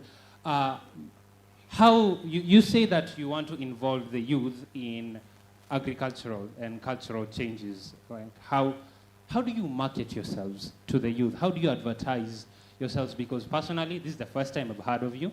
And if I did before, I would have already joined your foundation. And I feel like other youths, if you were to do this somewhere else, people would be hearing of this for the first time. And yeah, so that's my question. How do you address the fact that I personally feel like you are undermarketized? You don't advertise yourself so much so that the youth will actively be involved in your foundation. Thank you for your time. Thank you. So my name is Nisi Kendi, and I'm a person with disability. So my question goes to Smachs. You have said you have inclusive plans, and which role do you play in supporting persons with disability, especially in agriculture, since people believe people with disability should do white-collar jobs, and there are persons with disability can do other jobs like agricultural, farming? Thank you. Thank you.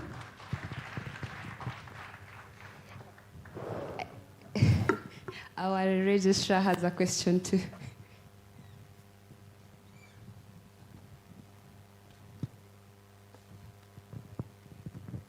Thank you. My first question is Smachs, to Smachs. It's a very good acronym, Smart Mechanized Agricultural I want to leave it up to there. Smart Mechanized Agriculture. Not that I don't have the other facts, but that's where my question is coming from. In this smart mechanized agriculture, what is the organization doing to address the issue of the many smallholder farmers who cannot actually even have space to mechanize? What did they have in mind in that mechanization? And its value addition in the equation of that mechanization. Number 2 goes to county government representative. Last year, March, April rains, farmers experienced a lot of worms from the soil and lost a lot of crop. What has the county government done this year to mitigate that so that our farmers don't experience that loss again? Number 2, still on county government. Last year again, the March-April season, commercial maize seed was going for around 540 for 2 kilograms. By the October-November season, it had shot up to 900 shillings. Is there anything the county government is doing to caution farmers from such fluctuations in commercial inputs, like promotion of own seed or something? And finally, on price fluctuations still, Again, last year, around this time, maize was going for 7,000 or thereabouts. Currently, I think a bag is retailing for around 4,500. We are looking at a bumper harvest, which will bring the price maybe to 2,000. That means the farmer cannot sell that maize and get enough resources to plow back into farming. Many of them may be kicked out of the business. Is there anything the county government is doing? We have heard at the national level there is the warehouse receipt system, but for sure it has not started happening in this county. Anything to caution the farmers from a plunge of prices which will kick them out of business? Thank you. Thank you so much. We'll be giving our panelists the opportunity to answer, but before we go to our panelists, okay, we can start with the panelists. Yeah, we can start with Mr. Wesley Museve. Okay, thank you very much. I think I'll try and answer as best as I can. So probably maybe the first question I'd like to answer, there was a gentleman with a proposal from Migori County. Maybe we can just hand it in and we can discuss more and at least we can see how we can work that out. You can just hand it over to one of our guys, be our CEO or somebody. Thank you. So that is now our open door policy at action, you have seen, right? Yeah, so the other question was on how we market ourselves. There's somebody who asked how we market ourselves. Maybe what I can say is that there's no perfect time for anything. I think this is the right time, and this is how we are marketing ourselves, because if you are not come to Meru County today, I think probably you not have heard about us. So that is why we do this. Today we are here, tomorrow we will be in another place. That is how you're able to do that. And also on your part, of course, you will have to do research. Somebody, I think either the VC or the DVC had mentioned something about to do with how we use our internet. Now this is a positive thing to do now on the internet. You can research on the organizations working with the youth, and you'll be able to at least learn more even about other organizations and how we can collaborate together. And then the other question was about some farmers maybe who have small spaces to mechanize, and if there's any value addition that we are carrying out. Of course, there's different technologies and approaches that we're also looking at, like vertical farmings. Even a space of 10 by 10 meters, you can be able to set up your kitchen garden. That is through something called a multi-story kitchen garden, and also something also called hydroponics. You don't even need land with the hydroponics. You just need maybe to set up a small space, even at the back of your house. You just set up these spaces, and you will be able to set up that kitchen garden. And when we mention about mechanization, a lot of people only think about tractors and big machines and maybe heavy machinery. But mechanization also involves the small hand tools that people use, from the jembes and the pangas. That is what we call mechanization. So it's not really complicated. Probably you're already doing it. Yeah, thank you. I think I'll let my colleague also have some questions. Thank you so much, Wesley. I believe he has answered majority of the questions that were addressed to him. We can go to the next panelist, Mr. Peter Malale.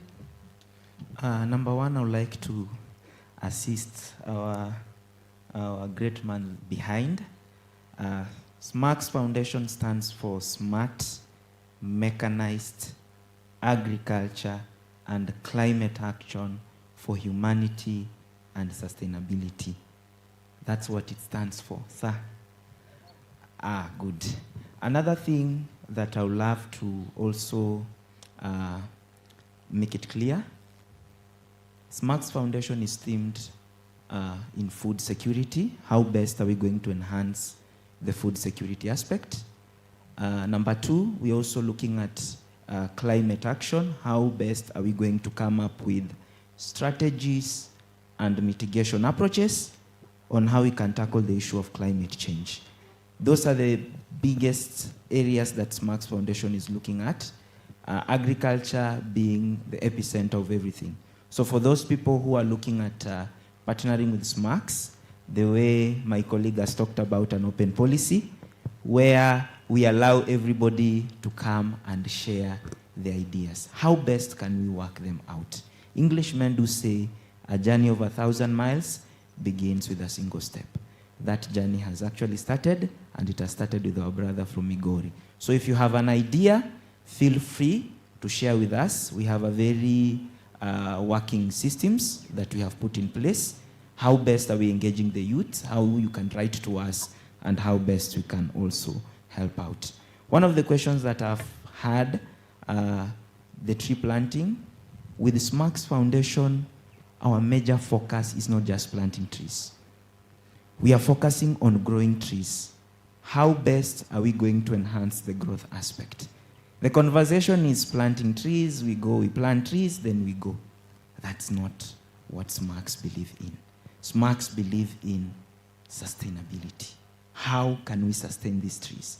How can we enhance the maturity of these trees to grow into maturity? That's the agenda. So I think that one is very, very clear. We are bringing out that aspect on how we are going to see the trees that we're able to grow. So that when we come back to this place 10 years after now, we're able to say, I actually planted that trees. That is what cements the activity. Then another thing, they have talked about awareness. Very, very important. Somebody was talking about maize growing in different points, whereby people are growing maize on the other sides. They have also practiced here, and you find that it's a challenge. It's actually a biggest challenge. So we are putting structures, we are laying structures, because we believe that we have to. And in this space, so much needs to come out. So in the process of coming up with such strategies, that's why you have seen the county being involved in the activities. The other thing is persons living with a disability. Smachs Foundation believe in inclusivity, where we are including everybody in our exercises. That's why you'll see the sign language people, because we believe that this is a journey that everybody needs to be on board. The train has actually left the station, and as Smachs Foundation, we are incorporating everybody in the exercise. Once you have an activity, you have a project, you can feel free to come and see how best we can grow the project into realization, and also to see how it can well be enhanced. Smart, mechanized agriculture and climate action for humanity and sustainability. That's what bond us. Thank you. Thank you so much. We go to Mr. Victor Mugambi. Thank you very much. Nimepewa only 3 minutes. I'll start with the question on government subsidy and what we are doing as a county to ensure that we reach to our farmers. Particularly on subsidy, we want to thank the national government because of the fertilizer subsidy, which they have given us as a county government. And what we've done as a county government, on and above the national cereals and produce bond stores that we have, 3, as a county, we have created 5 more. One in Murere, another one in Kangeta, another one in Lare, another one in Kirua, and another one in Egoji, where now farmers can be able now to get access to this fertilizer subsidy at a place of convenience near their farms. We have done this as a county so that we bring this subsidy closer to our farmers.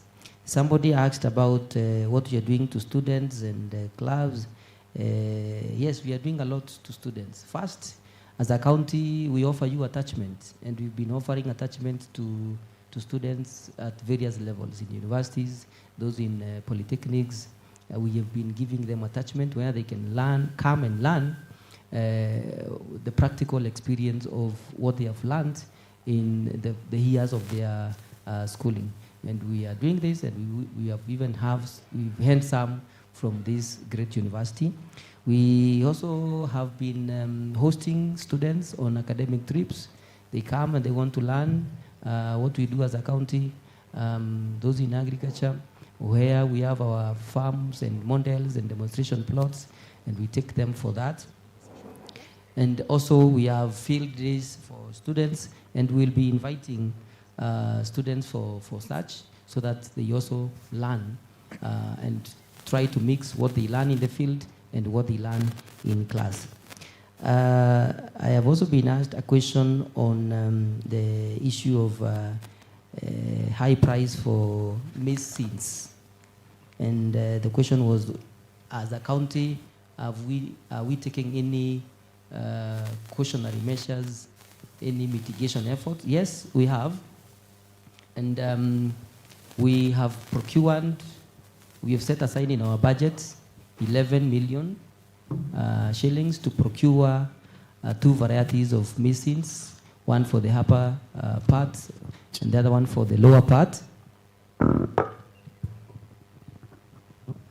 And this 11 million seeds of maize, certified seeds, we will be distributing them to our farmers across the county in all the wards that we have, so that our farmers can be able to at least access 2 kgs or 4 kgs of maize seeds that they can now be able to go and plant during the coming long rains, that is March, April rains. So as a county, we are cognizant of the fact that certifying seeds is expensive, and we have devoted a part of our budget so that it can go to benefit our farmers. Equally, we've done that for sorghum seeds. We've also given that to our farmers, and equally we've done that for those farmers interested in green grams. And I also want to thank the national government, because shortly we'll be receiving sunflower seeds and cotton seeds, which we will be distributing to our farmers through the same outlets where fertilizer comes through. A question on a lot of worms and efforts by the county government on what we are doing to mitigate. Through trainings, we've been training our farmers on proper pesticides handling and proper pesticides that they can use for their farms, so that even what they produce in their farms meets the required standards. For some of the crops that we produce for international markets, the issue of residues is a major concern for the international markets, and we want to train our farmers on how best they can use these pesticides and still be able to have healthy crops that are acceptable, that meet the standards that are required. We are also training our farmers on the best pesticides they can use. Those that they can't use, we ban them. Thank you. Thank you so much to all our panelists. I think that's it for the questions. The rest of the questions, our chief guest will be able to answer as she gives her speech. Thank you so much, panelists. Thank you for the answers. Thank you for accommodating and also trying to inspire us and tell us more about what Smachs is and what the county does for the youth. Thank you so much. Let us appreciate them as they go back to their chairs. Tupige makofi hadi wafike. Let us appreciate them even better, and even the moderator, our own chair of KeMU, Madam Grace. Let's appreciate them. Let's appreciate them. It's good. Thank you very, very much for that very motivational and insightful moment of the program. Nathan. Okay, asanteni sana. Can we give them just one clap? 1, 2, 3. So, without further ado, I'd like to welcome Dr. Kiogora to come and say something. He says he doesn't have much to say, just an hi. So, cha kuje. Tumkaribisha na makofi. Thank you, CEO. Charlene Foundation, patron. We want to appreciate your presence in Meru County, and I want to thank the VC and the leadership of this university for taking this particular event so seriously. When a VC, when this idea came around, you took it so seriously with your team. That's why you see a very organized event. Thank you so much, the University of Methodist. Thank you so much also for Charlene Foundation for working closely with persons with disability. That's why I'm here. It's an inclusive foundation, and that is why we are saying leaving no one behind. And what we have been doing with them, that's why I'm around. And I'm telling this team, welcome home. And again, we're also saying people with disability are able differently. And this foundation supporting them in so many ways. That's why we are present with a big team of counseling interpreters led by Yulanzale. I saw around, yes. We appreciate the presence of this foundation in Meru County, and we are honored to host you this time. I want to thank also the governor and also PS Kiburi, who have been very supportive of this initiative. They have sent a very senior officer with us. Commissioner, where is he? For cooperatives, please stand up. Thank you. To all of you, thank you for welcoming us here. VC, well done. Thank you. Now as we prepare for the major address, comrades mko sawa? Comrades power. Comrades ria. So maybe I have to answer two concerns that I had before I welcome our director. So one of you asked about that Smachs Foundation is not known well, that you are not doing good in terms of marketing. We want to be known for actions and not just mtandaoni. So, and for those who have any inquiry, kindly reach out to info@smachs.foundation in case of any inquiry that you have, partnership or any question. And also the last one is that we are partnering and working through county governments because we want to buttress the efforts of the agricultural sector and transformative growth strategy. So we work mainly through partnership with the county government. So I want to welcome our director at the foundation, who will in turn welcome our patron. So kindly tumkaribishe na makofi.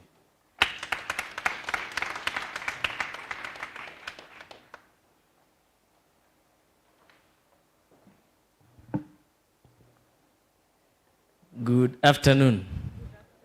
Good afternoon once again. Comrades, mmechoka? Mmechoka? Shida ni gani? Njaa. Si hiyo tutaongea after tumemaliza. Wacha nijikumbushe. I was once a student leader. So comrades power. Comrades power. Comrades ria. Comrades ni kama mnainama sana. Mnainama? Anyway, all protocols observed. Good afternoon once again. My name is Mike Sagana. I am here today. I'm very much privileged to be here today, just like the other members have said. And I serve in two capacities. As a director at Smachs Foundation, I think the panelists have elaborated very well what we are doing out with the youth. And also I serve as the principal advisor to Madam Charlene. And as you can see here today, I'm literally standing. In the last elections, I vied as the member of parliament for Kasarani constituency. I did not fail, we postponed victory. Therefore, today I am the standing MP. Tomorrow I'll be the sitting. Sindio? Yeah. So I think you've talked so much about agriculture. I will not talk about agriculture. Mine is just to encourage you guys. I'm seeing high school students and also campus students. I was once there where you were sitting 2-3 years ago. I used to dream the way some of you are dreaming right now. And I wish to tell you that whatever your mind is telling you that you have to do, just do it. If your mind is telling you you have to be a doctor, pursue that which your mind is telling you. If your mind is telling you you have to be a mheshimiwa in 2027, please, mtu asikuambia wewe ni mdogo, throw yourself into that race, and when you're in that race, you'll find the challenges na utajisaidia uko mbele. I believe in everything that you do, there is always a result that comes with that. And just to finish, the young man who said we are not known, I want to also join my CEO in saying that we are not content creators. We want the effect to be felt. That is why we are coming all the way down to Meru. We've been in Nyamira, we've been to Kisii, We've been to various parts of different counties in this country. The rest, I think the marketing team will work on it. And that being said and done, ladies and gentlemen, I wish all of us to be upstanding so that we welcome Ms. Charlene Ruto, the founder and patron of Smachs Foundation. Madam Patron, karibu.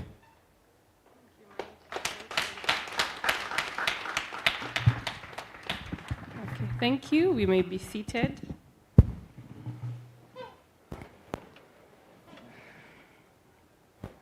The Vice Chancellor of KeMU University, together with the DVC and all the staff, the first ever lady president of the students, and such a warm heart, and who led our panel session today, Grace, my wonderful team members from Smachs Foundation, the young people gathered here today, and my heart is kind of melting because the deaf community came today. It's a surprise. I didn't know it had been planned. I knew we were meeting in Kaga School for the Deaf after this, but I wasn't expecting them to be here. And so I'm very touched that you all came, and I believe you've learned something today.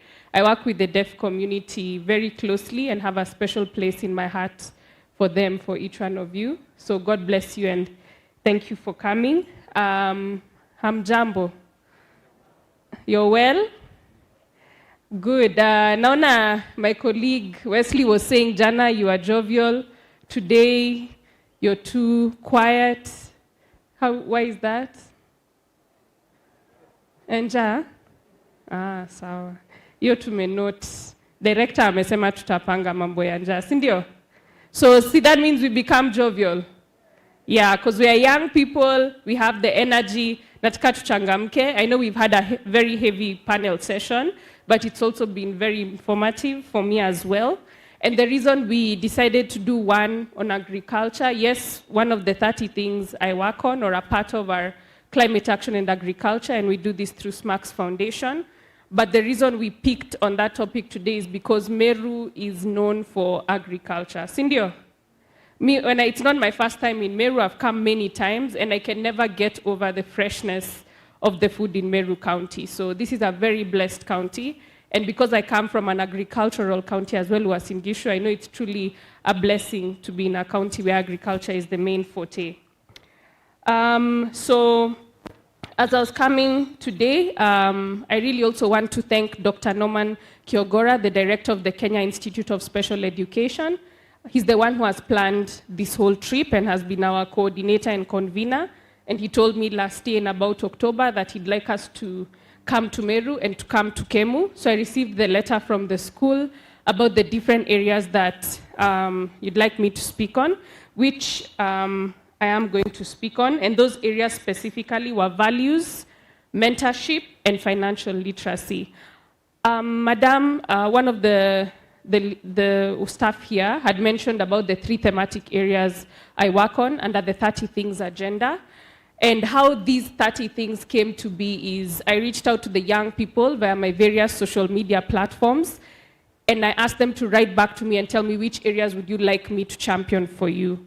And when I did that, there were so many responses, and we narrowed them down to 30 things together with my team.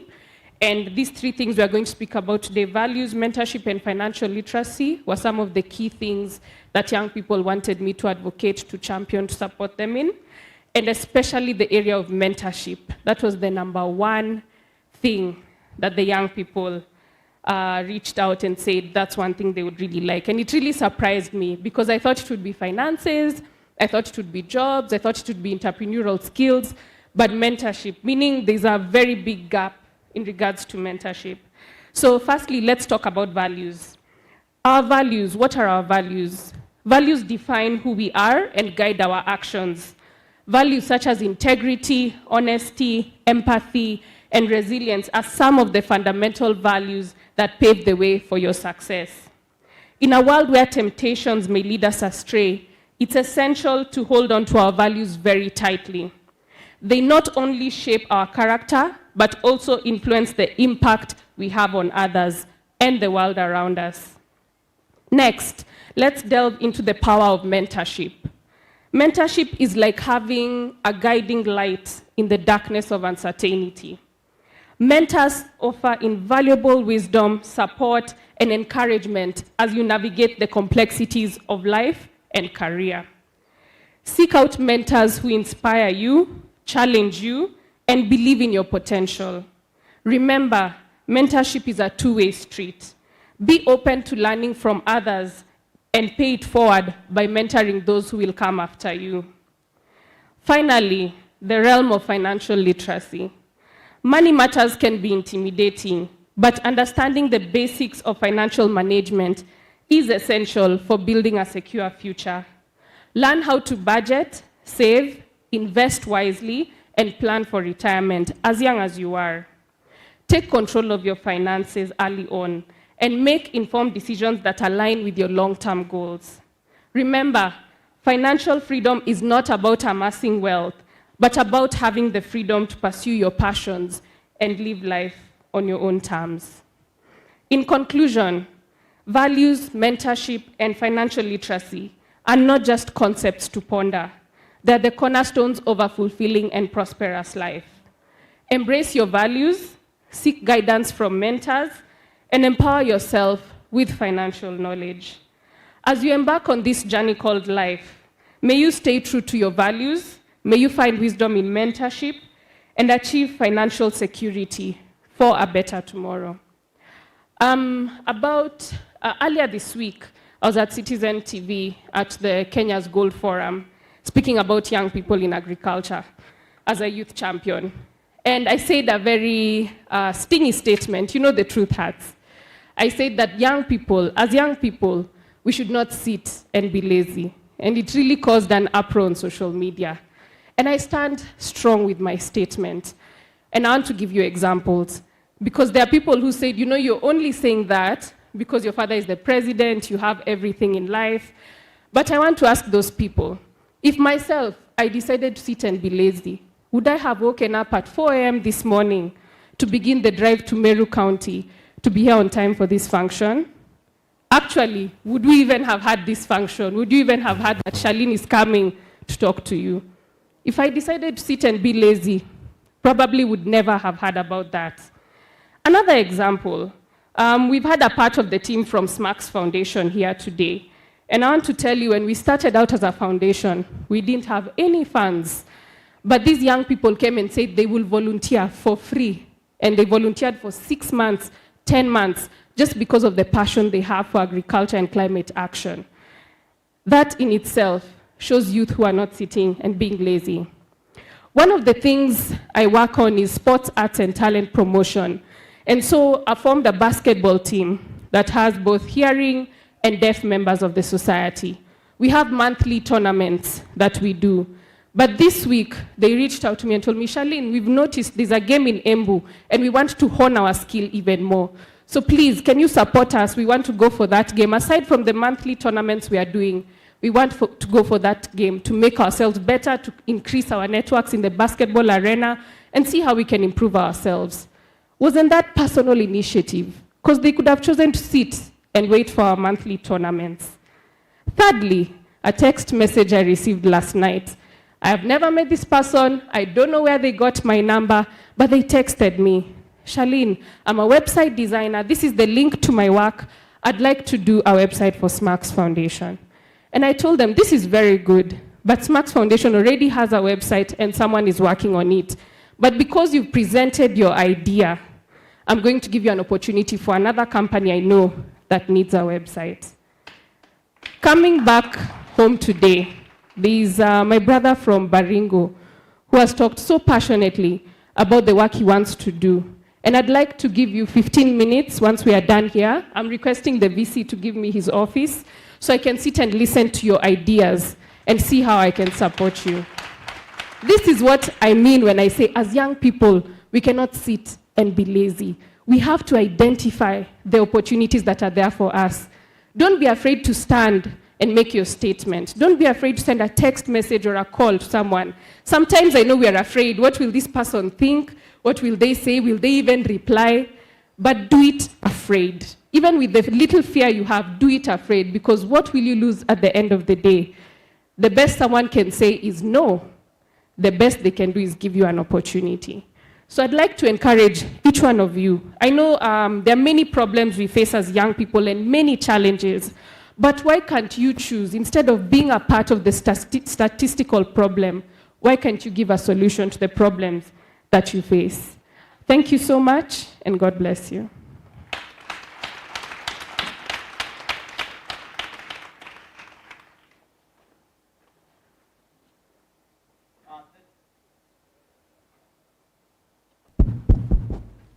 Thank you very much. Let us prepare ourselves to applaud again for that very insightful and motivational elements about mentorship. Get ready so that we can appreciate even as we move on to the next part of the program.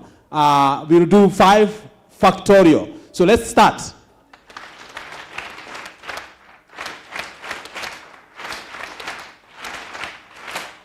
Thank you. God bless you. Thank you very much, Charlene, for that movement. And on behalf of the young man, I thank you very much, even granting her the opportunity to make his statement. It's such a special offer. I believe that it's such a great thing from you, this moment.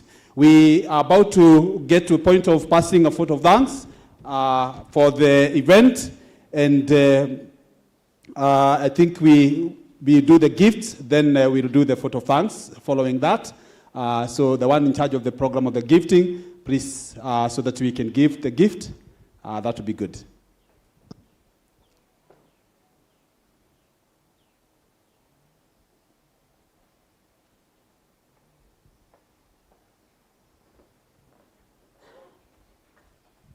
We'll invite both our guests and the VC, our 2 DVCs, and the registrars. All our guests, including the CEC, our panelists. I would request the staff to stand by there.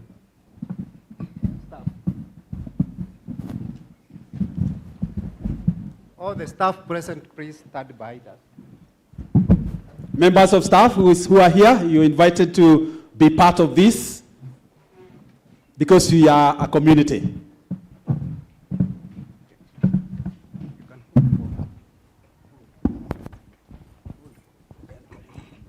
Thank you very much. Our VC will be gifting our chief guest, Ms. Charlene Ruto. Let us do applause for that. God bless you very much. Thank you for honoring us, Charlene, and coming to be with us. Our DVC ASA will be giving the CEC, Meru County Agriculture, Mr. Victor.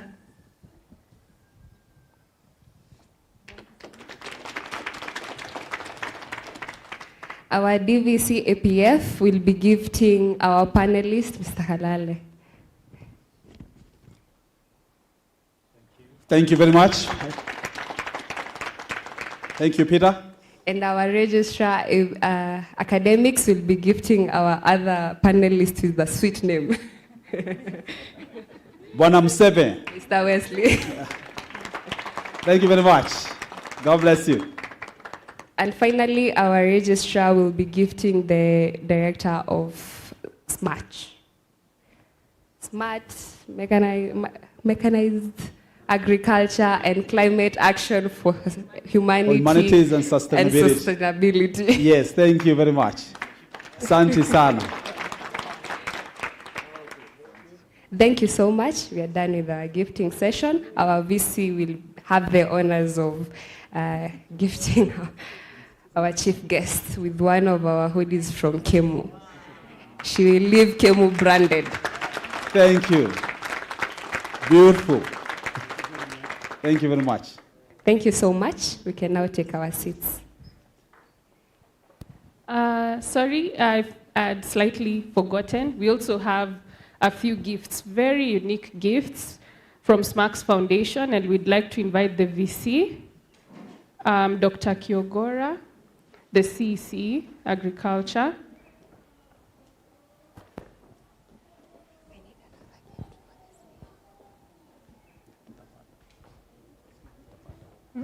Oh, and Grace.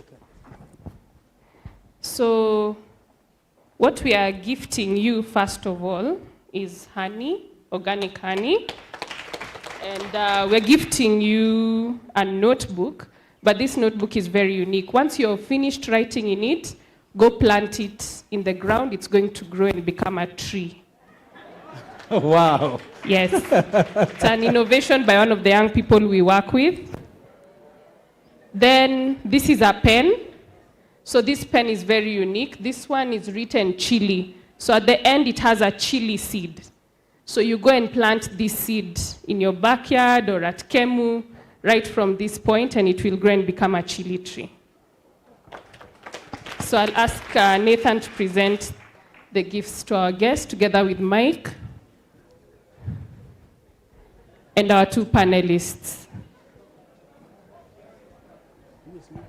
So Nathan will present to the CEC.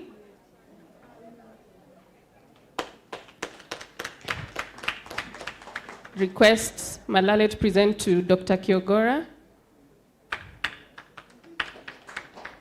Wesley to present to our first ever lady president of the Students Association, Grace. And lastly, Mike will present to the VC. Thank you so much, and thank you for working with the young people and with Smachs Foundation. There were some questions asked at the panel I wanted to take. I think there's a gentleman who asked about policy. So Smachs Foundation is empowering the young people in agriculture. We don't do policy, but we do talk with the Ministry of Agriculture and the Ministry of Youth to share with them what the young people are saying about the policies in regards to agriculture. So kindly that person, if you can email us your question on the info@smachs.foundation, and then we'll be able to get back to you. Also about, thank you so much. Also about funding opportunities. The Ministry of Youth is about to launch the Nyota program, and it's going to be a funding opportunity for young people in any spectrum, agriculture, the arts, business. So we're also going to be sharing more information. Once they share with us, we'll share with you. And if you're specifically interested in that, please reach out to us via info@smachs.foundation. Also to my brother who has learned about Smachs today, I'm very happy you've known today, but now it tells me you don't follow me on social media. Because if you did, you'd know about Smachs Foundation. So follow me today, Charlene Ruto. Thank you. Thank you very much. We appreciate that and the gifting. I'm looking forward to taking some cherry from Professor Gichoya's garden once he has planted the pen. Please, we look forward for some cherry. Obviously, we have been told and we believe it. So some chili will be a good thing. I like chili, so that will be a good thing. We can do the honey while the chili is growing. Thank you very much.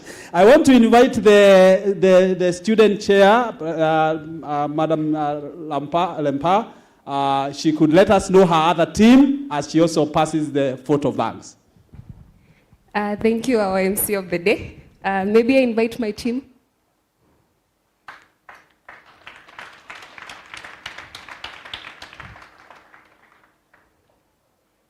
I'll allow them a brief opportunity to just introduce themselves, then I give the vote of thanks.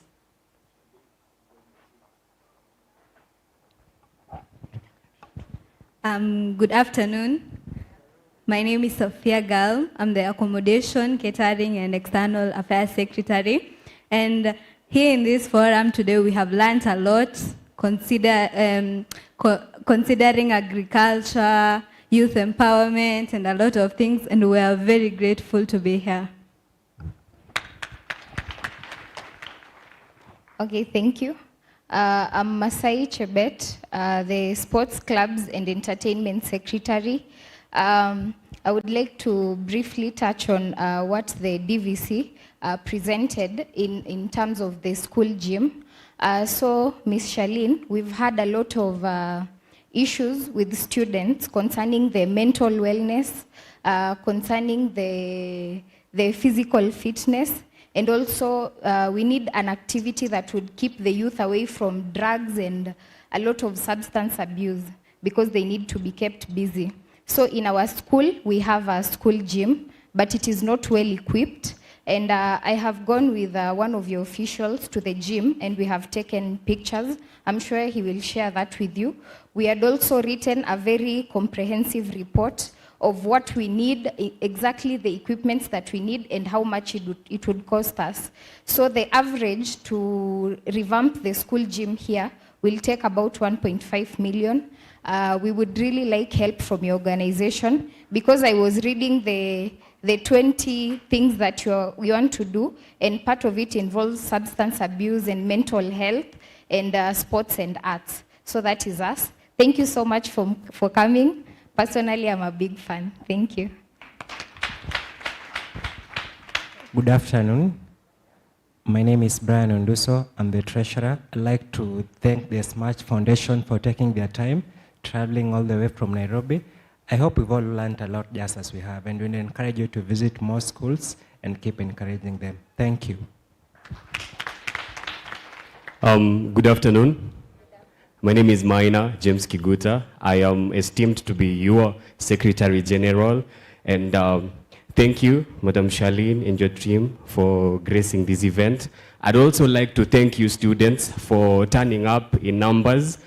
This shows the great support that you have and the trust that you have in us as your student association. We have a lot of projects, not that the environmental club is the only one. We also have the gym and many others. Na pia kama comrades, hatujasahau bwana CEO alisema atatupanga, si ndio? Ama tumesahau? Comrades power! Sawa sawa. So bado hatujasahau pia hiyo. Wamesema watatupanga, hatutawaacha mpaka watupa. Thank you, very important. I'm honored. Asanteni sana. That is my amazing team. They were helpful, very helpful in organizing for this event. They can take their seats as you clap for them. Ladies and gentlemen, our esteemed guests and our distinguished first daughter, Madam Charlene Ruto, on behalf of the organizing team and the Students Association, I extend heartfelt gratitude to each of you for your unwavering commitment to the success of this event focused on environment, climate change, youth empowerment, and agriculture. Your presence has added immense value to our discussions. A special thank you to our honored guests, the first daughter, Madam Charlene Ruto, and her esteemed guests and team for gracing us with their presence and sharing invaluable insights. Your commitment to championing these crucial causes inspires us all. We express our appreciation to our speakers and panelists for their enlightening contributions, guiding us towards a sustainable and empowered future. The depth of knowledge shared today will undoubtedly resonate with our efforts moving forward. A sincere thanks to our university management and staff, students and volunteers who have played a pivotal role in making this event a reality. Your support reinforces our collective dedication to addressing the pressing issues facing our environment and youth. Let's carry forward the spirit of collaboration and activism sparked here today. Together, we can make a lasting impact on the challenges of climate, youth empower, and sustainable agriculture. Thank you all for being catalysts of positive change. Thank you all for coming and for your patience. Thank you so much.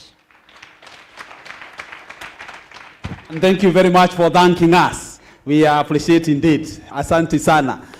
We are now coming to the close, and we will be asking the university chaplain to lead us in the final prayers so that we can be able to conclude this event. Asanteni sana kwa kukuja. I was your MC, Dr. John Mushiri, who is a climate champion in this university. So thank you very much for being with us. I'm very, very happy to have been your MC this day. God bless. Yeah, one clap for MC, Dr. Mushiri. Kindly they remain standing so that we can pray together. Let us pray. Gracious and everlasting God, we want to thank you for when we are beginning this event. We requested you to be with us and grace it.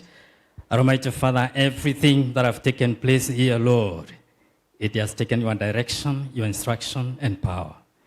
And therefore, Lord Almighty Father, we want to return all gratitude to you, and all glory and honor also returns to you for your doing.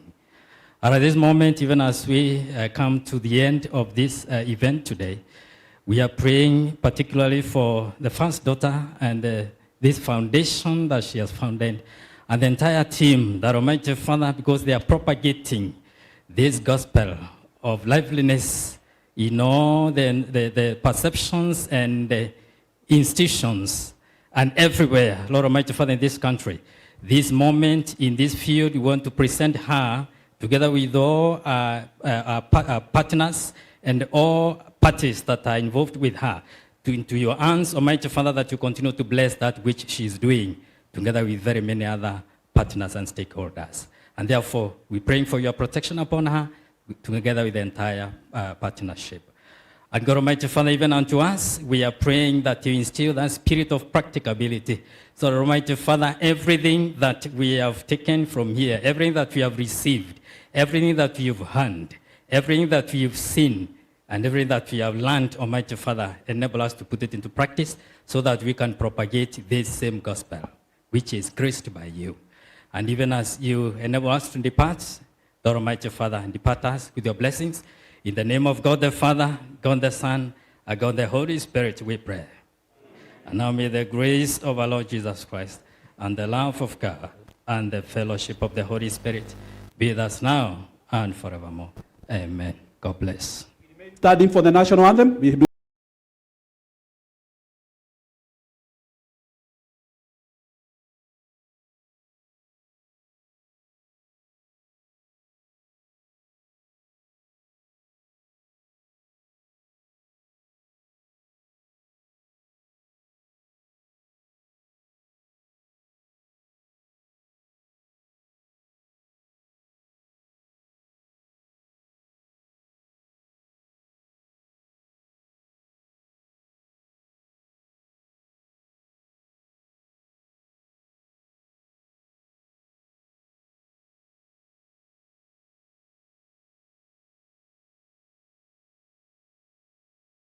Even as you continue with your activities of the afternoon.